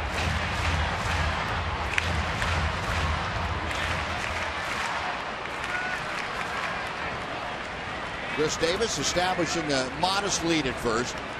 Gallardo checks him, the 1-2 pitch. 2 balls, 2 strikes. Every once in a while you can see Giovanni kind of get a little frustrated with himself. Inning by inning tonight.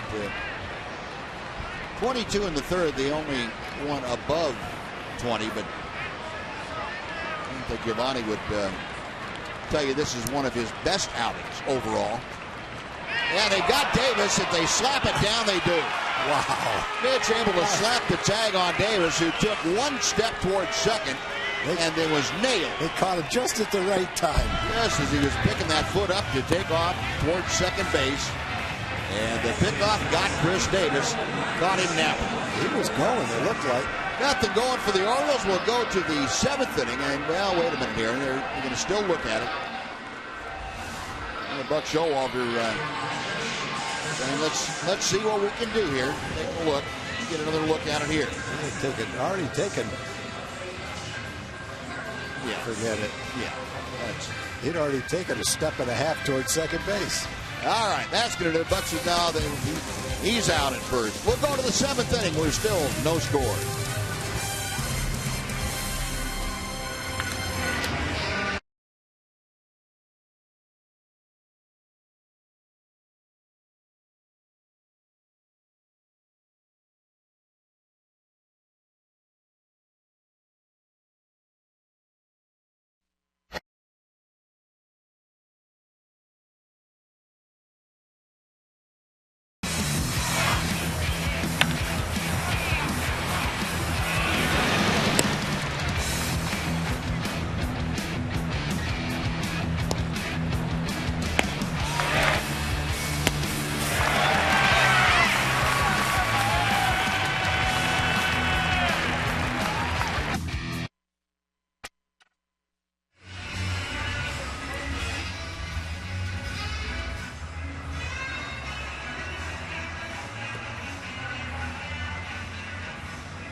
third. That's the 4th best mark in Ranger franchise history.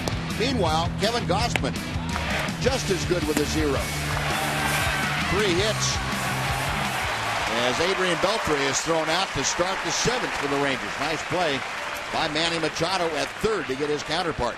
Well, you see the way he threw the ball from way in back of third base across the diamond. Nice backhand play, plants, shotgun across the diamond. You can see why he won a Gold Glove. There's no play that he can't make. He's got pretty good carry on that ball for throwing it from down there. Sure does. It doesn't sink very much. Most guys have had that thing sinking 8 or 9 feet. Most people don't have the arm strength to throw it across like that. That's very true. So, 1 out. Have to throw it about 5 feet higher to get it to go that far. And Josh Hamilton pokes one into center field. Josh, who had struck out both times he faced Gausman, able to go down and get an off-speed pitch and get his first hit of the night. A 1-out single has him aboard for Shin-Soo Choo. Gausman making a lot of good pitches, including that one. That was a tailing fastball down and a little bit out of the strike zone. Josh rifled it into center field for a base hit. Well, the 4th hit of the night given up by Gausman. 1 on, 1 out. Choo is grounded to second and struck out.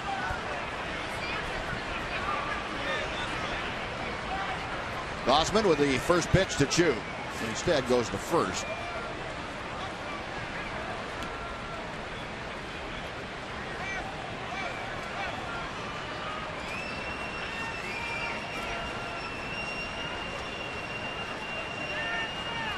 Hamilton getting that lead at first. And the pitch low and outside for ball 1. And Darren O'Day loosening up, getting that submarine delivery of his going. 1-0 pitch coming to Choo. That misses. 2 balls, no strikes.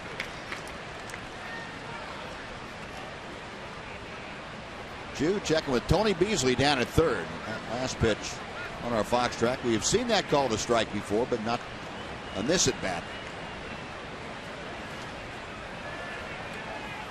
Now Gausman sets at the belt and drives Hamilton back. I would kind of doubt that you would see Josh trying to steal a base right now. I wouldn't think so. He says when he starts to feel his hamstring a little bit is when he really gets to full speed, and I don't think he could steal a base off Wieters without getting to full speed.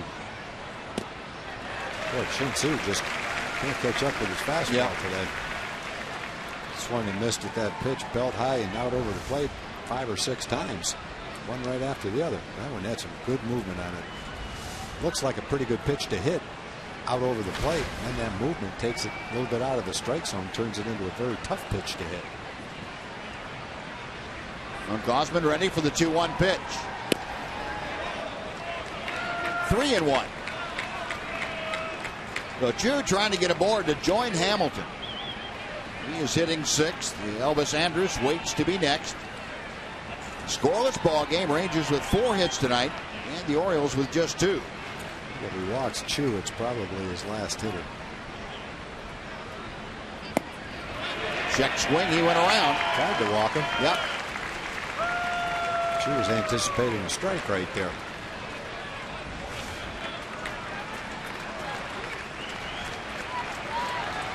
Well, he sure has a lot of movement on his fastball. A 3-2 with 1 out.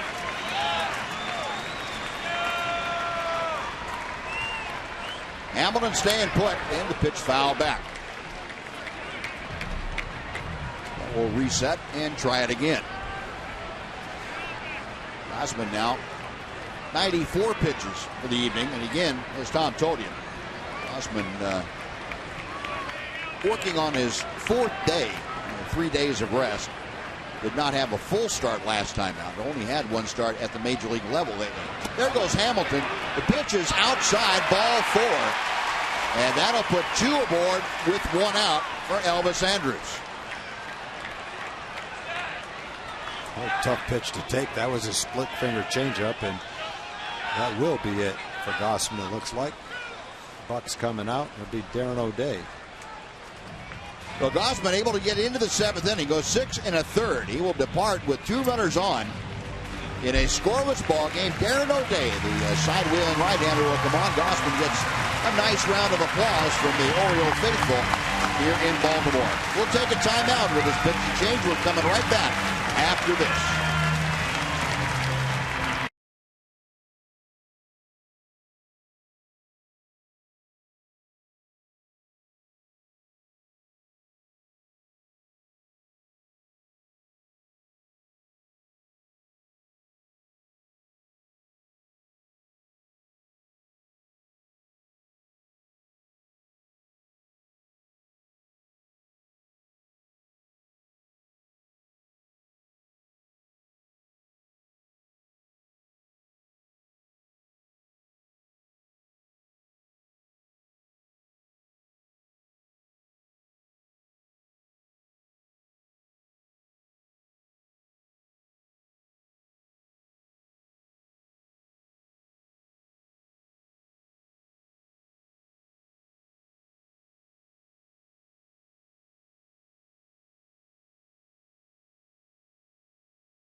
We'll take you back to the 2nd inning. Elvis hitting with 2 outs and the base is empty to deep left field right down the line. And David Lowe on the dead run makes the catch, bangs into the padding, gets thrown back onto the warning track, and he held on for a great catch and the final out. And as we come back to live action here in the 7th inning, Darren O'Day, the 32-year-old out of Florida, on now to take over with 2 on and 1 out.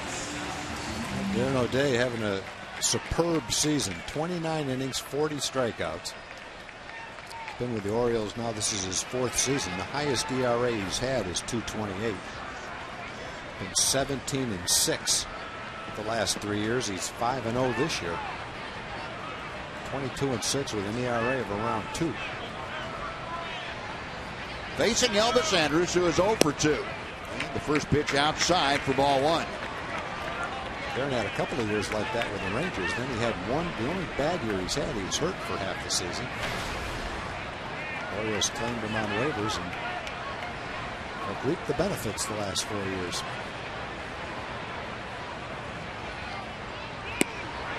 There's that frisbee type slider that Darren features. 1 ball and 1 strike. Thing just keeps breaking. Kind of look to a hitter too, like it goes up a little bit from where he throws. I think it does.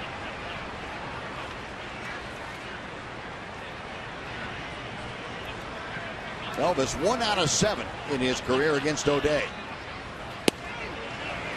Darren O'Day ahead of the count now, 1-2. O'Day claimed off waivers from the Rangers back in November of 2011. He has appeared in either 68 or 69 games the last 3 years running with the Baltimore Orioles. 1-2 pitch. Got him swinging. That's how he's got 40 strikeouts in 29 innings.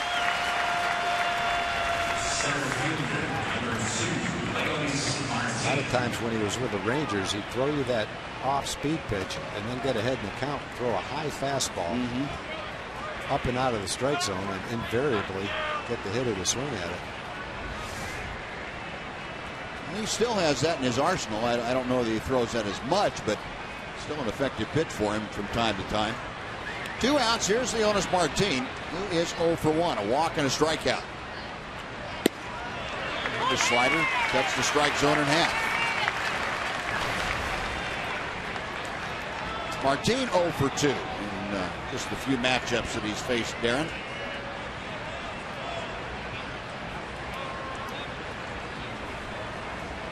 Right-hander, a check of second. Hamilton, a pretty good lead out there.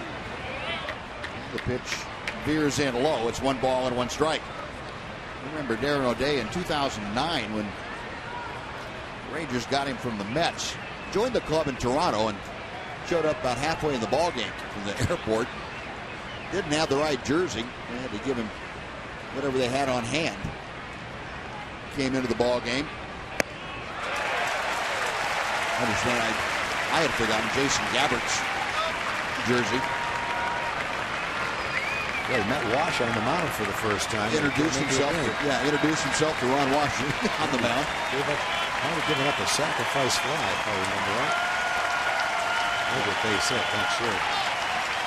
He's in a spot here where the Rangers would like to get to him. 1 ball and 2 strikes. Sky to center field.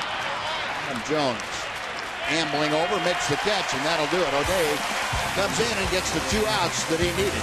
Rangers strand a couple on a hit, and a walk will take the stretch in Baltimore. No score.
Networks, the Fox Family Networks hosts a sports doubleheader for you on Fox Sports Southwest. The Rangers host the Los Angeles Angels, and on Fox and streaming live on Fox Sports Go, the Women's World Cup final between the USA and Japan. Well, get ready for some double-barreled action coming your way on Fox on Sunday night. Well, Yovani Gallardo has finished his work here this evening. 6 innings of work. It was at times a struggle for him, but he will give way after 6 more zeros to Sam Freeman. Well, Sam has had a couple of superb outings in this series. His first outing was 3 up, 3 down, 3 strikeouts. And he came in last night with men on base, got out of a jam. And he's been doing it with superb stuff. 93 to 95 mile an hour fastball with movement, a hard breaking ball. Well, Freeman on to face Matt Wieters to start things off. Wieters will turn around a bat from the right side. And he takes outside for ball 1. Wieters was left standing at home plate when Chris Davis was picked off to end the 6th inning. That's kind of weird. You end up batting left-handed 1 inning and right-handed coming up the next inning. Left field into the alley, and Josh Hamilton moving to his left makes the grab for out number 1. The Orioles have elevated a number of fly balls today. They really haven't gotten into one. Some of them have been warning track, but most of them have not been hit on the good part of the bat. Rangers have an extra guy in their bullpen today. Neftali Felice is in the bullpen. That gives them 8 relief pitchers if they need it. All indications point to Matt Harrison starting on Tuesday, it sounds like. There's Neffy out in the bullpen. And Chris Parmalee, first ball swinging way up in the air to center field. Not very deep. Leon there to make the grab, 2 outs. And if Matt starts on Tuesday, the Rangers have a couple of off days at home. And with Matt starting on Tuesday, that'll give the rest of the starters an extra day off. And at this time of year, Jeff Bannister was talking about the importance of protecting the pitchers, trying to keep them fresh going into the All-Star break and coming down the stretch. You see the 6th and the 9th, those 2 off days that the Rangers have. Matt scheduled to start against Arizona on the 7th, it sounds like. It's a progressive upcoming schedule for you. The Rangers slate for the next week. Rangers finally get a streak of games at home of the final 3 series at home. It's something they haven't had yet this season. More than 2 teams on one homestand. And the other thing Jeff was talking about was the possibility and the consideration for using 6 starters with Matt Harrison coming back. And Buzz, how would you explain that? It didn't sound like it meant he would have 6 guys in a regular rotation, did it? No, it would be what they're talking about is a 6-day rotation. To have guys, for the most part, pitch on the 6th day instead of the 5th day. Instead of a 6-man, just a strict 6-man, where with off days you might not throw for 7 or 8 days. And that wouldn't. He didn't sound like he was in favor of that at all. But there would be a 6th guy who occasionally would start games. Right. When you have a streak, say for, I think the streak he was talking about was 15 games in a row or 16 games in a row. Everybody throw on the 6th day without the off days, and you go through the rotation that way a couple of times. 2 balls and 2 strikes here to J.J. Hardy, who has grounded out twice tonight. Sam Freeman to the plate. Got him swinging. Nope, foul tip. Still 2 balls, 2 strikes. Well, Giovanni ends up with 6 shutout innings. Pretty good look at that off-speed pitch. Hardy just ticked it. That's the 15th. Let's see.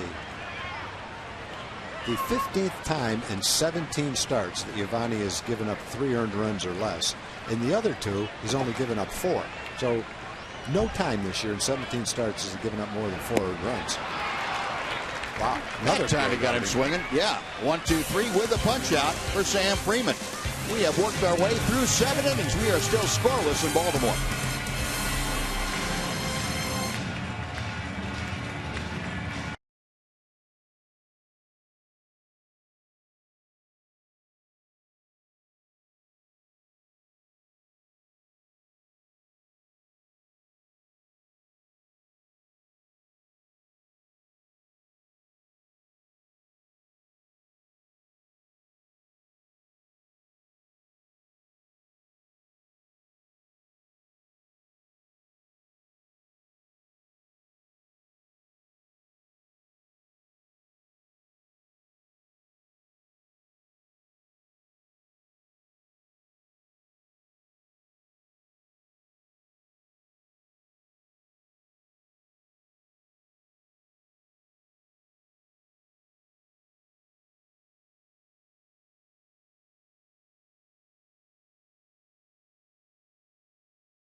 Darren O'Day back out there. He will face Robinson Chirinos, and back to the top of the Ranger order for Rougned Odor and Mitch Moreland.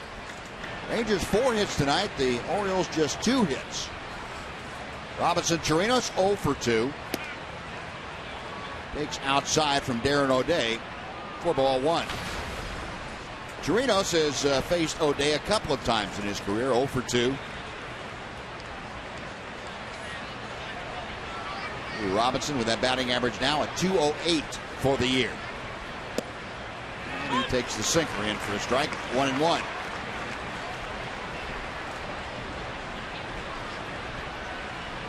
O'Day in his 4th full year with the Orioles.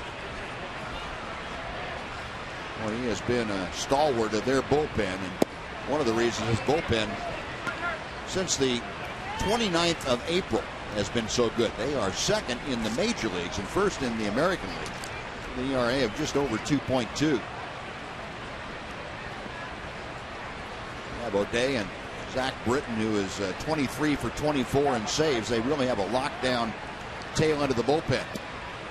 If you look at O'Day's career, take away that 1 year in 2011 where he was hurt, and the other 6 years, counting this year, he hasn't had an ERA above 2.28. One of the best relief pitchers in the league. Yeah.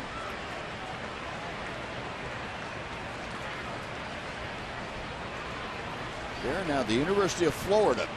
Matter of fact, he didn't make the University of Florida team his first year down there. That's when he reinvented himself. And Chirinos skies one well out of play on the left side. He was pretty much a normal looking thrower. Mechanically, a 3/4 delivery, and didn't make the team, so decided to drop that arm angle down to its current level and started having some success. And he was encouraged down there at the University of Florida to continue to do that, and he did, and it's paid off pretty well for him. There's that high fastball he tried to get him to chase. Yeah, you know, if you're a pitcher and you're pretty competitive at the college level and you love to pitch and you sense it's just not working for you, you might as well give it a shot. Sure. It's going to make Darren a lot of money in his career. 3-2 to Chirinos. Robinson trying to get aboard to start the Ranger 8th inning. Liner to left, Lowe coming on, still coming. He dives and makes the catch. That was a fairly controlled dive by Lowe. He's a very good outfielder, and he had that in his sights the whole way. One gone. Yeah, jammed Robinson a little bit, or hit it off the end of the bat. Couldn't tell, but it wasn't hit very hard. It kind of hung up there. I think if Lowe had to, he probably could have caught that without diving, actually. Caught it about 2 feet off the ground with the palm of his glove facing down. So that looked a little tougher than it really was. Well, that is out number 1. Now here's Rougned Odor. Odor, you'll remember, led off the 6th inning by hitting a ball over the head of the center fielder Adam Jones all the way to the wall, and instead of settling for a leadoff double in a scoreless game, Rougned tried to stretch it to a triple and got thrown out. Applaud the aggressiveness and learn from possibly a strategic mistake. Yeah, it's one of those plays. It looked like he had a shot, but with no outs, in this kind of a game, for sure, you just don't want to have the first out made at third base. The other side of it is, it took a superb, quick throw by J.J. Hardy. Perfect throw, one hop right on the bag to get him. The throw's off the bag a little higher. Rougned would have slid right underneath it. 1 ball and 1 strike now, facing Darren O'Day. 2-1. Take you back to that play in the 6th inning. J.J. Hardy, perfect one-hop throw to Manny Machado at third. Took a bounce right over Rougned, who was sliding into third.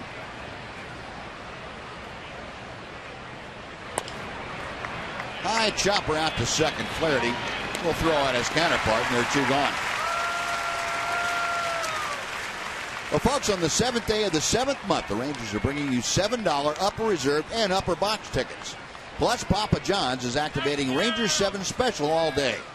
Visit TexasRangers.com. Use the online coupon code 777 to get your tickets for the Diamondbacks and Rangers ball game on July 7th. Plus, the first 15,000 fans 14 and older get a Rangers Hawaiian t-shirt. That's courtesy of Fox Sports Southwest. Well, Darren O'Day out. He is finished after an inning and a third. Pitching change underway here at Oriole Park in Camden Yards. We'll be right back after this on Fox Sports Southwest.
Photo. Use hashtag Southwest Data, Strong Fan, and you just might see yourself on one of the upcoming broadcasts.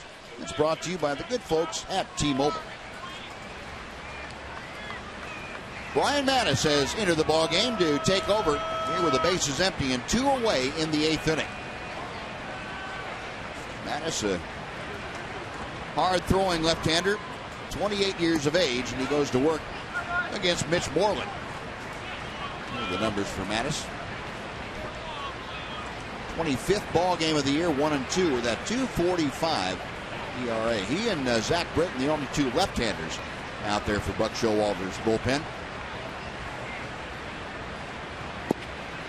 2-0. He's got good strikeout totals, not many home runs, a few too many walks. 14 walks in 25 innings. Mattis, a starter for the Orioles until a couple of years ago. Turned into the reliever in 2013 as he deals a strike. And he's shown the ability to work in a lot of ball games. Worked in 63 games last year and 65 in 2013. 2-1 the count to Moreland. Well hit to right field. Davis going back. It's over his head in a hurry. I wish he got that thing up in the air. Plays the carom, and Mitch is going to have to hang on with a long single. That was scalded. Well, Moreland rifles a base hit. A short hop off the wall in right field. Boy, he got his pitch too, and he can't hit it any harder than that. All he had to do was elevate it a little bit, and that's on Utah Street, bouncing off the building back there. Man. Well, 5 hits now for the Rangers. Mitch has his first safety of the night. Prince Fielder coming up. Prince is 2 for 3. And again, the Orioles go into that overshift with Machado, the only player on the left side of the diamond. He is at a normal shortstop position. High and tight, almost got him.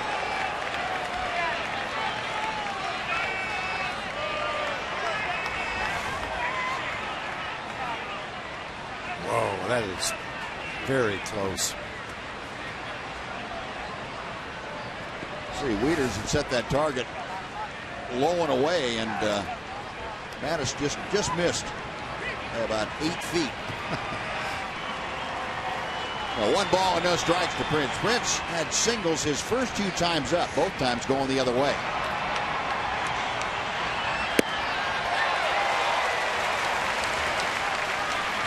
And not unexpected, he let that next swing go after having a pitch high and tight.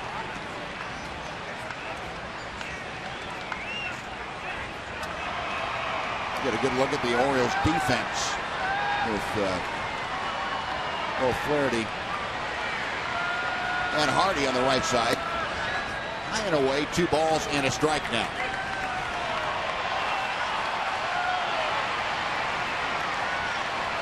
Fielder with the 2 hits has the average at 345. Fielder 1 for 2 with a double against Mattis in previous matchups. Popped up. That will be over the Ranger dugout, back into the 5th row of seats. 2-2.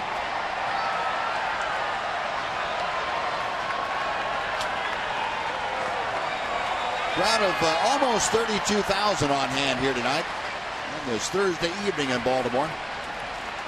31,915, the announced crowd.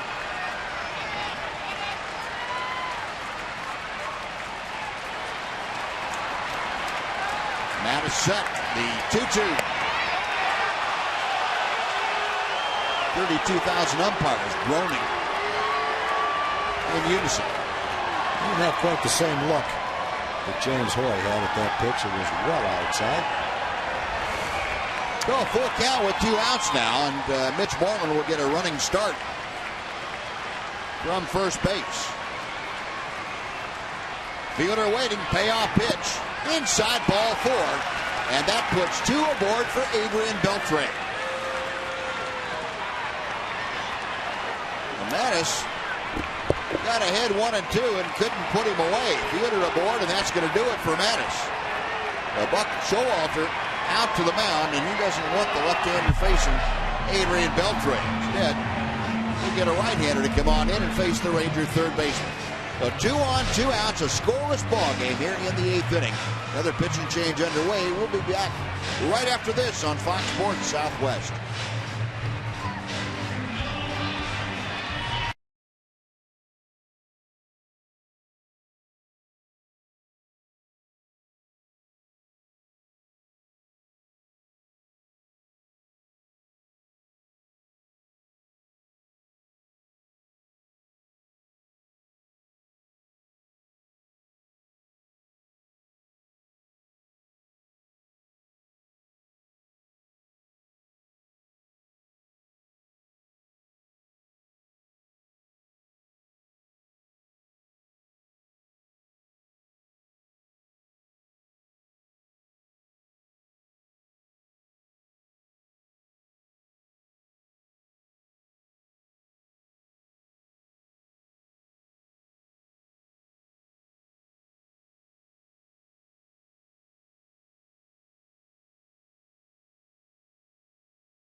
Cincinnati for the Midsummer Classic with home field advantage for the World Series on the line.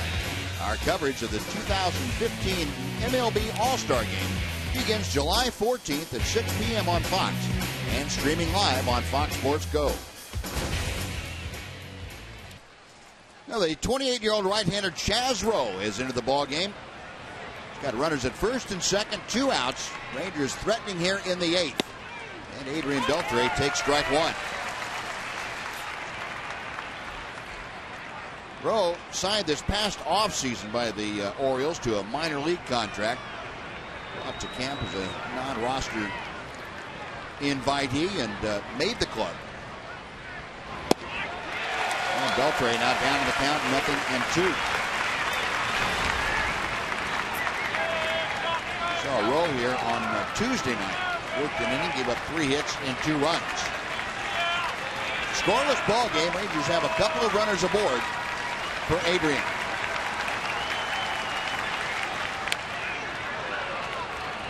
Still 0-2.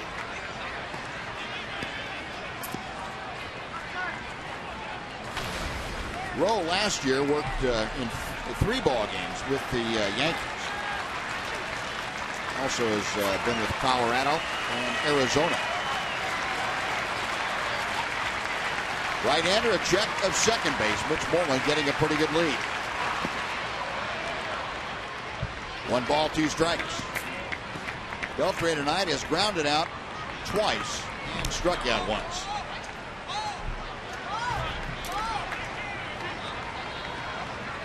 Moreland singled with 2 outs. He's now at second. Prince Fielder followed with a walk. 1 ball, 2 strikes to Adrian Beltre, a .252 hitter. Ground ball headed toward the hole. It's knocked down by Machado. Everybody is safe. Wow. As Machado couldn't come up with it. Looked like he had a fairly simple play. He just skidded off the end of his glove. Well, we haven't seen anything close to that in this 4-game series. In fact, all we've seen are spectacular plays all the way around. Just didn't catch that one. Looked like a simple play. It's not an especially hard hit ball. Just reached down, didn't catch it. Well, that's going to be an error on Manny Machado. Might have been thinking about going to second a little before he had the ball in his glove. So the base is full now for Josh Hamilton. And first ball swinging, it's chopped foul, 0-1.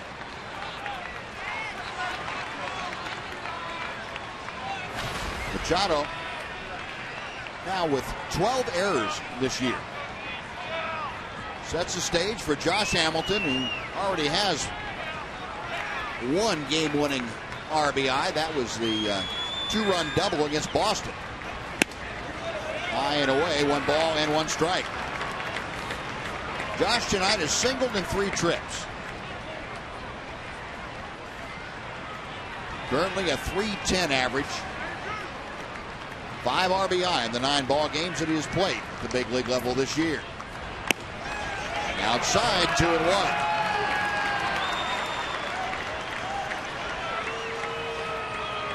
Now Josh has said this is one of his favorite parks in which to hit. And the numbers would bear that out. The 4th best average overall in this ballpark by active players. He's got the advantage in the count at 2-1.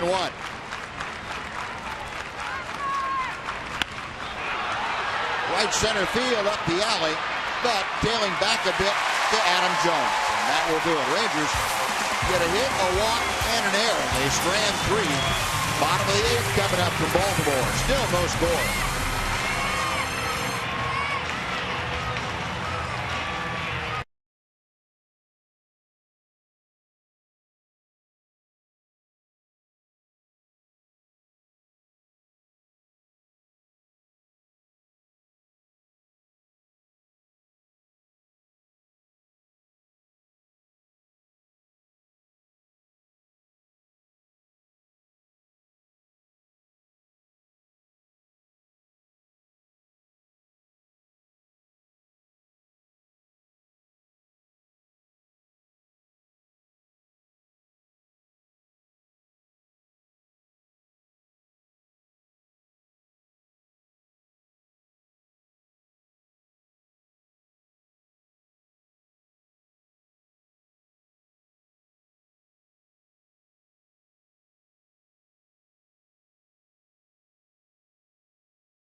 Just missed a golden opportunity there as we welcome you back to Oriole Park at Camden Yards and await the exciting outcome of this one as we also look ahead to what's next for the Rangers, which is their longest homestand of the year. And in the second half of the season, which officially begins day after tomorrow, the Rangers have 12 more home games than road games. There you see AT&T Uverse reminding you about Game 1 with the Angels tomorrow night at 7. Rangers Live comes your way at 6:30 tomorrow. And now back for the exciting conclusion of this one. Buzz and Tom. All right, Johnny, and hopefully the Rangers will come back home with a win under their belt here tonight. Scoreless ball game as the Orioles come to bat in the bottom of the 8th inning. It'll be Ryan Flaherty to face Sam Freeman.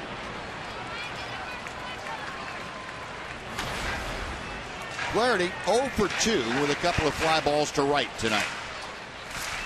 Orioles just 2 hits. They have not had a base hit since back in the 3rd inning. Only 2 hits came back to back. Pulled toward the hole, but real dead shading that way. It's out number 1. Well, Sam just continues to throw quality strikes. 4 up, 4 down in this outing.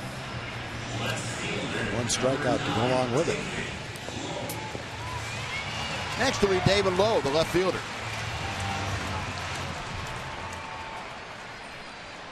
Sam Freeman, of course, the 27-year-old out of Hebron High School in Carrollton.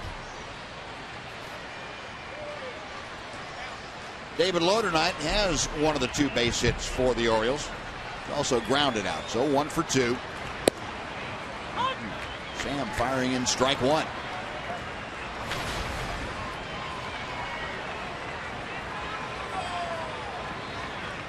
Lowe a 2.08 average as he faces Freeman. Good breaking ball there. Nothing in 2. Well, Lowe's thinking right now, I haven't seen anything I can hit yet.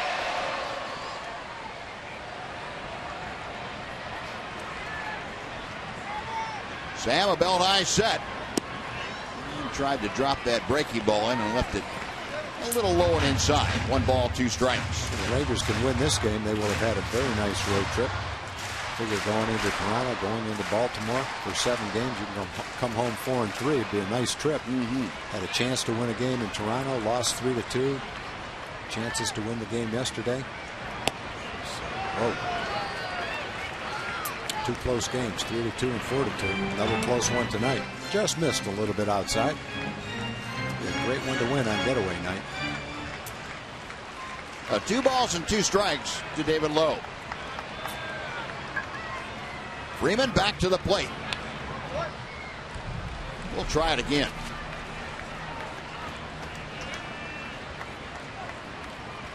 Sam Freeman played collegiately at both North Central Texas College for a couple of years and went up to University of Kansas in Lawrence.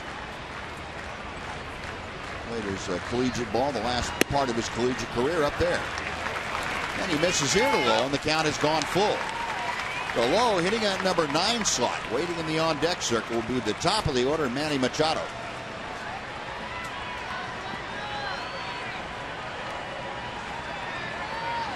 Sam Freeman, the payoff pitch.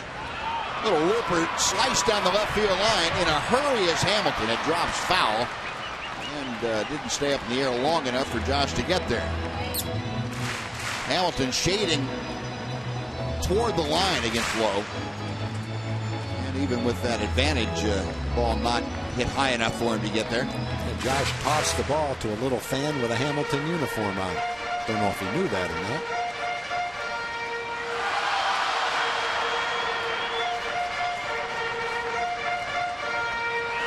Lowe getting ready to step back in the batter's box. Sam Freeman with a new baseball. Robinson Chirinos with the signs.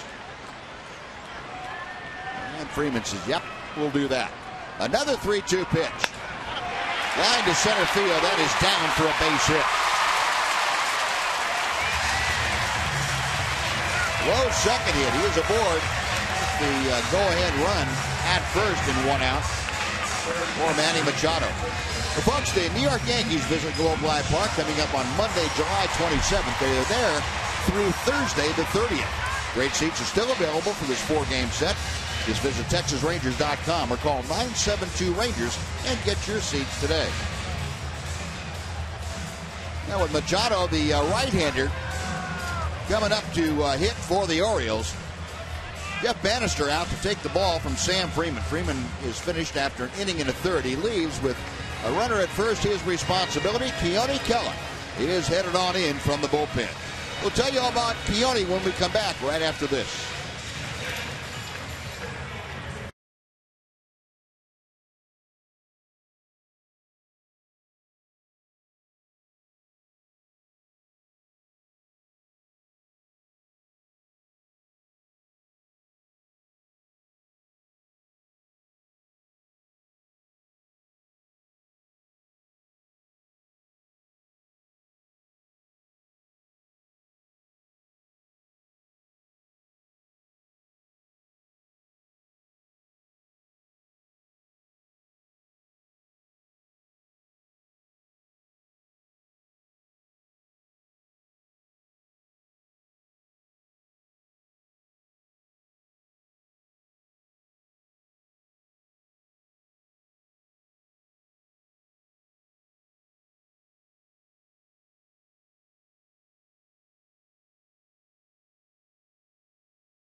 Out of the ball game now. He turns things over to Keone Kela with David Lowe. Very good speed at first. Keone, in his 38th appearance of the year, we've seen him twice already in this series. Worked both Monday and Tuesday nights. Worked 2 innings total, gave up 1 hit, and struck out 4. And asked now to deal to the top of the Oriole order. Manny Machado is 1 for 3 tonight. Singled back in the 3rd inning. Lowe, a pretty good lead at first as Kela sets. A double play ground ball to Odor. To Andrews. Back to Moreland. 1 pitch, 2 outs for Kela. And we are going to the 9th. For the Orioles, no runs, a hit, nobody left. After 8 complete, no score in Baltimore.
All right, Dana. Yeah, it pretty much a nail biter here with the scoreless ball game going into the 9th inning. Shin-Soo Choo starting things off against Chaz Rowe, who backdoors a breaking ball for strike one.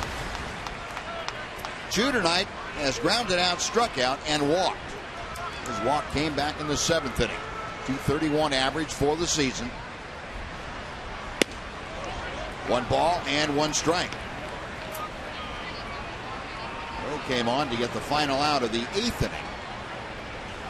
Yeah, Josh had a 2-1 count, got a fastball to hit. It looked like it got in on him just a little bit. Hit it okay, but not like he would have hit it if he really got it on the good part of the bat.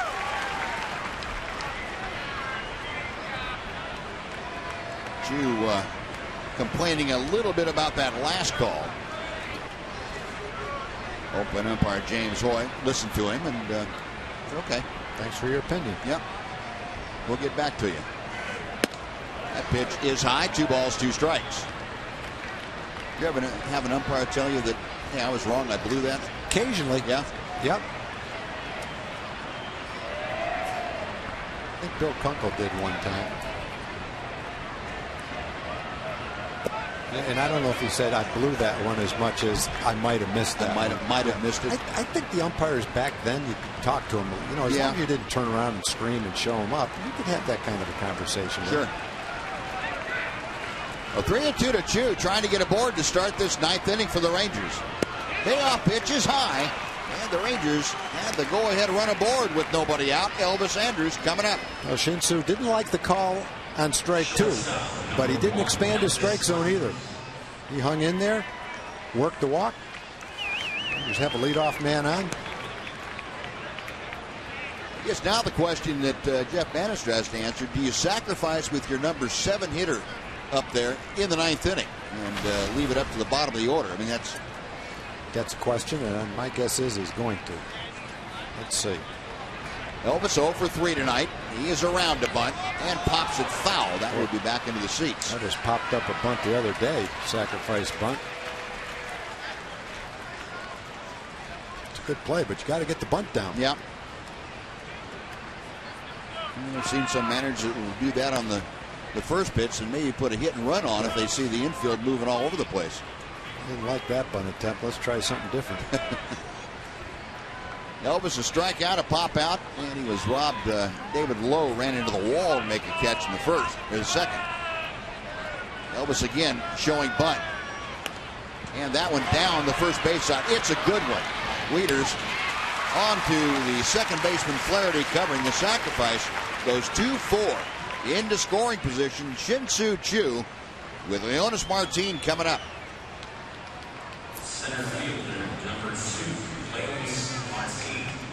The Rangers have definitely had more opportunities than the Orioles. They had men on first and second and 1 out in the 7th. Bases loaded, 2 outs in the 8th.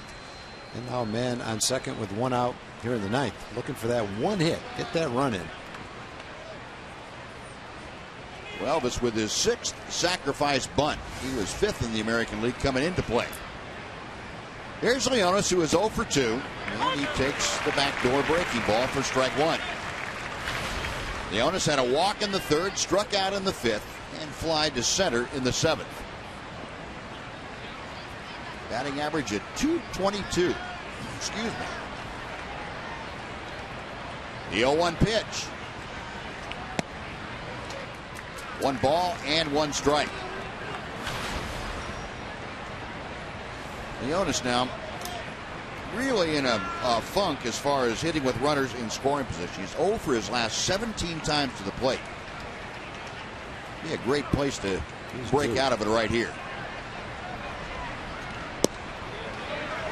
He's off that breaking ball. It's 2-1.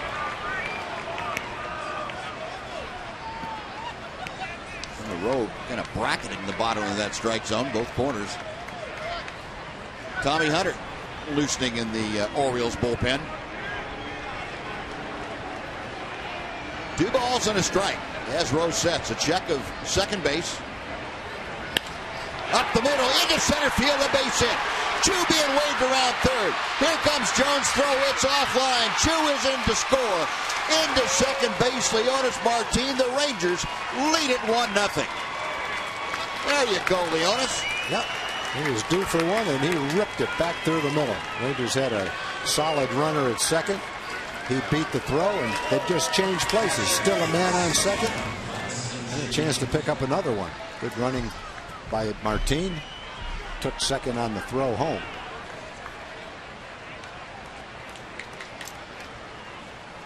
Well, nice job of hitting it. That was not a rolled over ground ball to second. No, and that was the kind of pitch, Buzz, that he's been doing that on. That tailing fastball, outside corner, a little bit outside. He stayed with that one much better. Lined it back through the middle. Well, the Rangers able to turn a leadoff walk into a run here in the 9th inning. They lead it 1-0. And Robinson Chirinos a chance to add on. Chirinos 0 for 3 tonight. Buck Showalter's Oriole Ball Club not able to put anything on the board yet, and the Rangers have. Here's a strike. 1-1 to Chirinos. Orioles, as we mentioned, very good in this ballpark, especially in the month of June. They only lost one ball game at home all month. John Tolleson getting loose. Orioles 26-15 in Baltimore coming into play tonight. Rangers trying to make it 3 out of 4 against them. And Robinson now down on the count, 1 ball and 2 strikes. And Sean will have a tough assignment in the ninth. They'll have to go Paredes, Jones, and Davis. 2, 3, 4.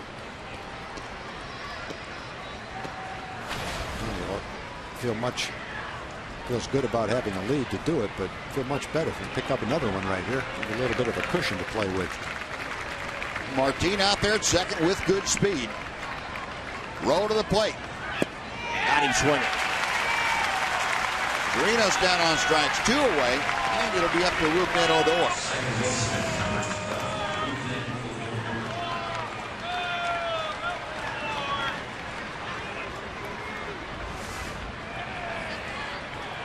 Odor tonight has doubled in 4 trips. This is his 5th plate appearance. Looked at a .229 average.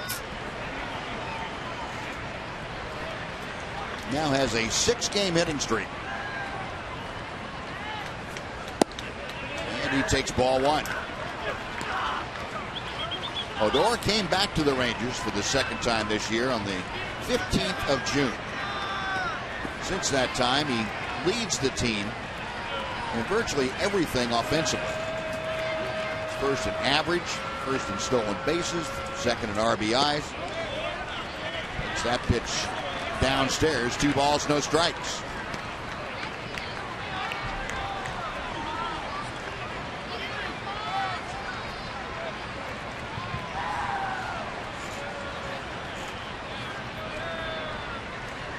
Odor getting back in the batter's box. Chazro reading Weeder's signs. The right-hander's ready. A check of Odor.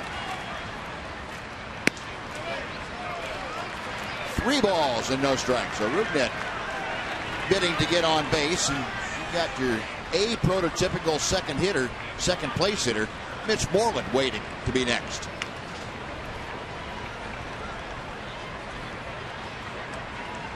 The 3-0 offering. 3-1.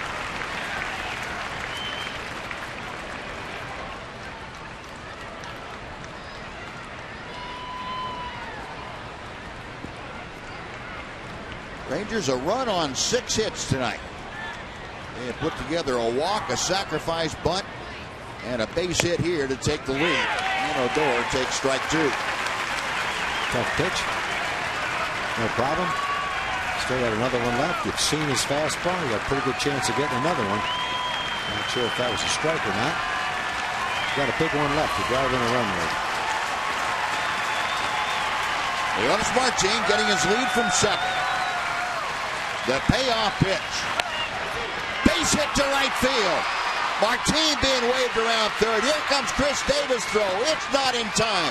To second goes Odor.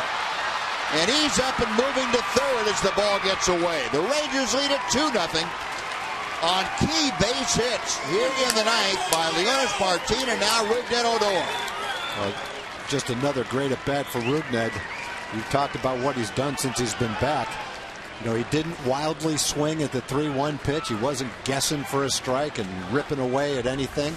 He took that pitch carefully and then got a 3-2 pitch he could rip. Took advantage of it. He'd seen the fastball a couple of times. He hit it right on a good part of the bat, ripped it into right field. And for the second straight time, the hitter drives in a run and takes second on the throw home. And that Rougned Odor base hit drives Chaz Rowe from the ball game as Buck Showalter heads out to the mound and takes the baseball from Chaz Rowe. And he's going to call for Tommy Hunter. So a pitching change again here at Oriole Park in Camden Yards. Rangers leading 2-0. We're back after this.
Here in the ninth inning, Leonis Martin, a leadoff, or I should say, an RBI single to score the first run of the ball game for either team. He comes around to score on Rougned Odor's 2 out, big single to right field, and the Rangers have a 2-0 lead.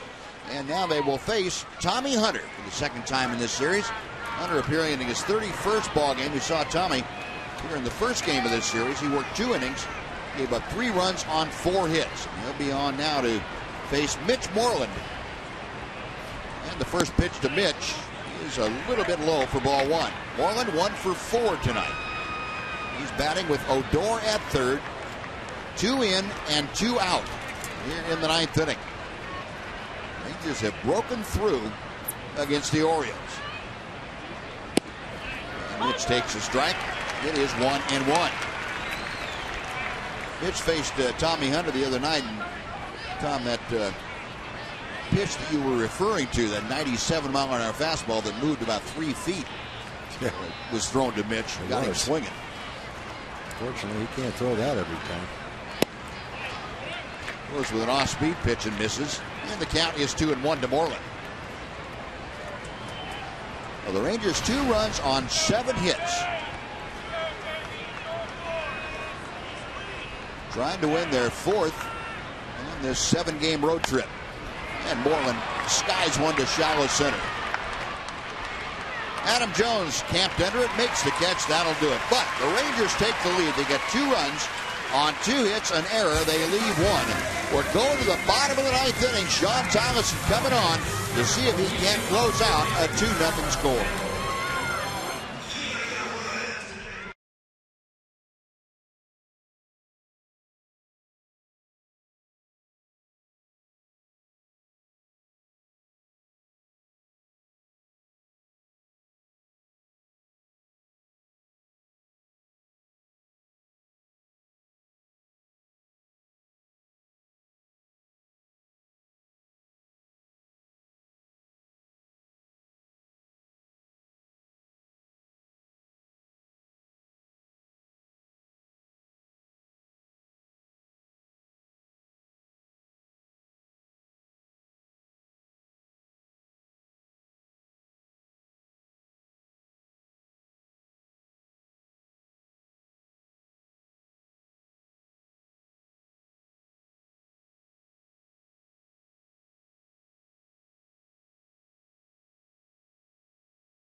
Right-hander from Allen, Texas, John Tolleson.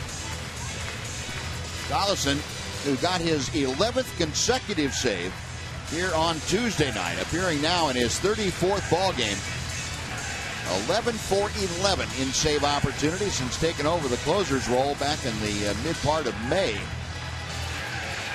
League hitting .236 against Tolleson, 34 strikeouts and 7 walks to his credit this year. And he will face the heart of the Oriole order. But that extra run, Tommy, you talked about, very key to giving a little bit of a cushion. You love the opportunity for a save, and like it even more if you've got 2 runs to work with.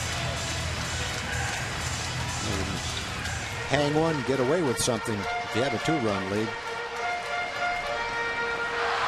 And the important man now, he will face Jimmy Paredes to start things off. You'd love to get that leadoff hitter out of the way. Paredes tonight 0 for 2 with a walk. Switch hitter batting left-handed against the right-hander Tolleson, and John fires strike 1. Paredes a ground out and a fly out. The walk came back in the first inning.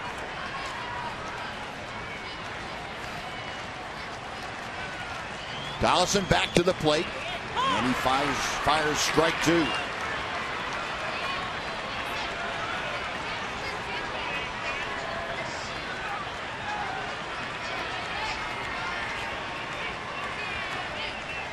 Next pitch with the breaking ball. 1 ball and 2 strikes. Tolleson 2-1 at .267 earned run average. Back to the plate. Check swing just off the inside corner. Couldn't have missed by much. Now let's see.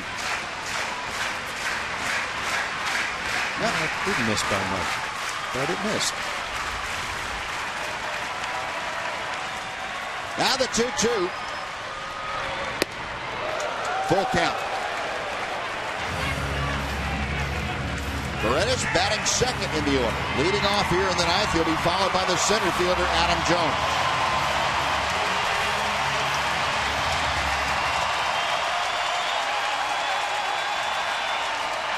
Payoff pitch on the way. To center field, Leonis Martin retreating to his right. That is a huge out, number 1. I'll say. Sean came back and threw a quality pitch. Borderline pitch down. Paredes wasn't going to take it. 3 balls and 2 strikes.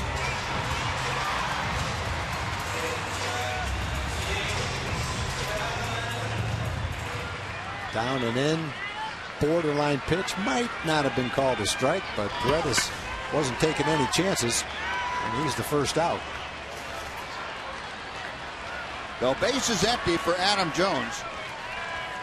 Jones 0 for 2. Reached on a walk in the third, an error in the first, and he is down on the count 0-1. Adam Jones a .293 average as he faces Tolleson. In previous matchups, Jones 0 for 2 against Tolleson.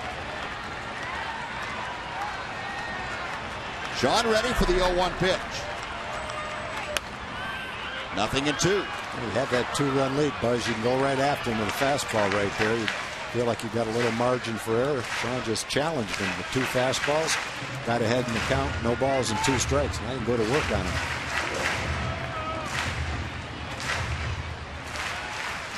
Jones back in. Chirinos with the signs. Tolleson agrees. Good Call, pitch. strike 3. Fastball down and in. And Adam Jones frozen at home plate like a DiGiorno pizza. Well, they've been throwing Jones away a lot. And look at the target. Down and in. And there it is. Right on the target. Perfect pitch. Couldn't throw it any better than that. Hit the target, got the call. 2 outs. And Chris Davis now at the plate, 0 for 2. Strike 1. Boy, you have to deal to both Jones and Davis, and neither one of them can be the tying run in the ball game. That's a much more comforting feeling. All the way to the backstop. 1 ball and 1 strike. They have 28 home runs between them in the first half of this season. But Sean Tolleson, with nobody on the base paths, can go ahead and deal it to Davis and not worry about the long ball threat. In the air to left field, Hamilton back. Right in the beginning of the warning track, puts it away, and that is a winner. Sean Tolleson with his 12th consecutive save. Keone Kela gets the win in relief, and the Rangers win 3 out of 4, win the series here in Baltimore against one of the teams that was as hot as they come when the Rangers came into town. And they win the final game of this series to cap off a 4-3 road trip and head back home on a very high note. That'll make that 3-hour flight back to the Metroplex much, much better. Great job all the way around. Some clutch hitting in that 9th inning for the Rangers. Both Leonis Martin with the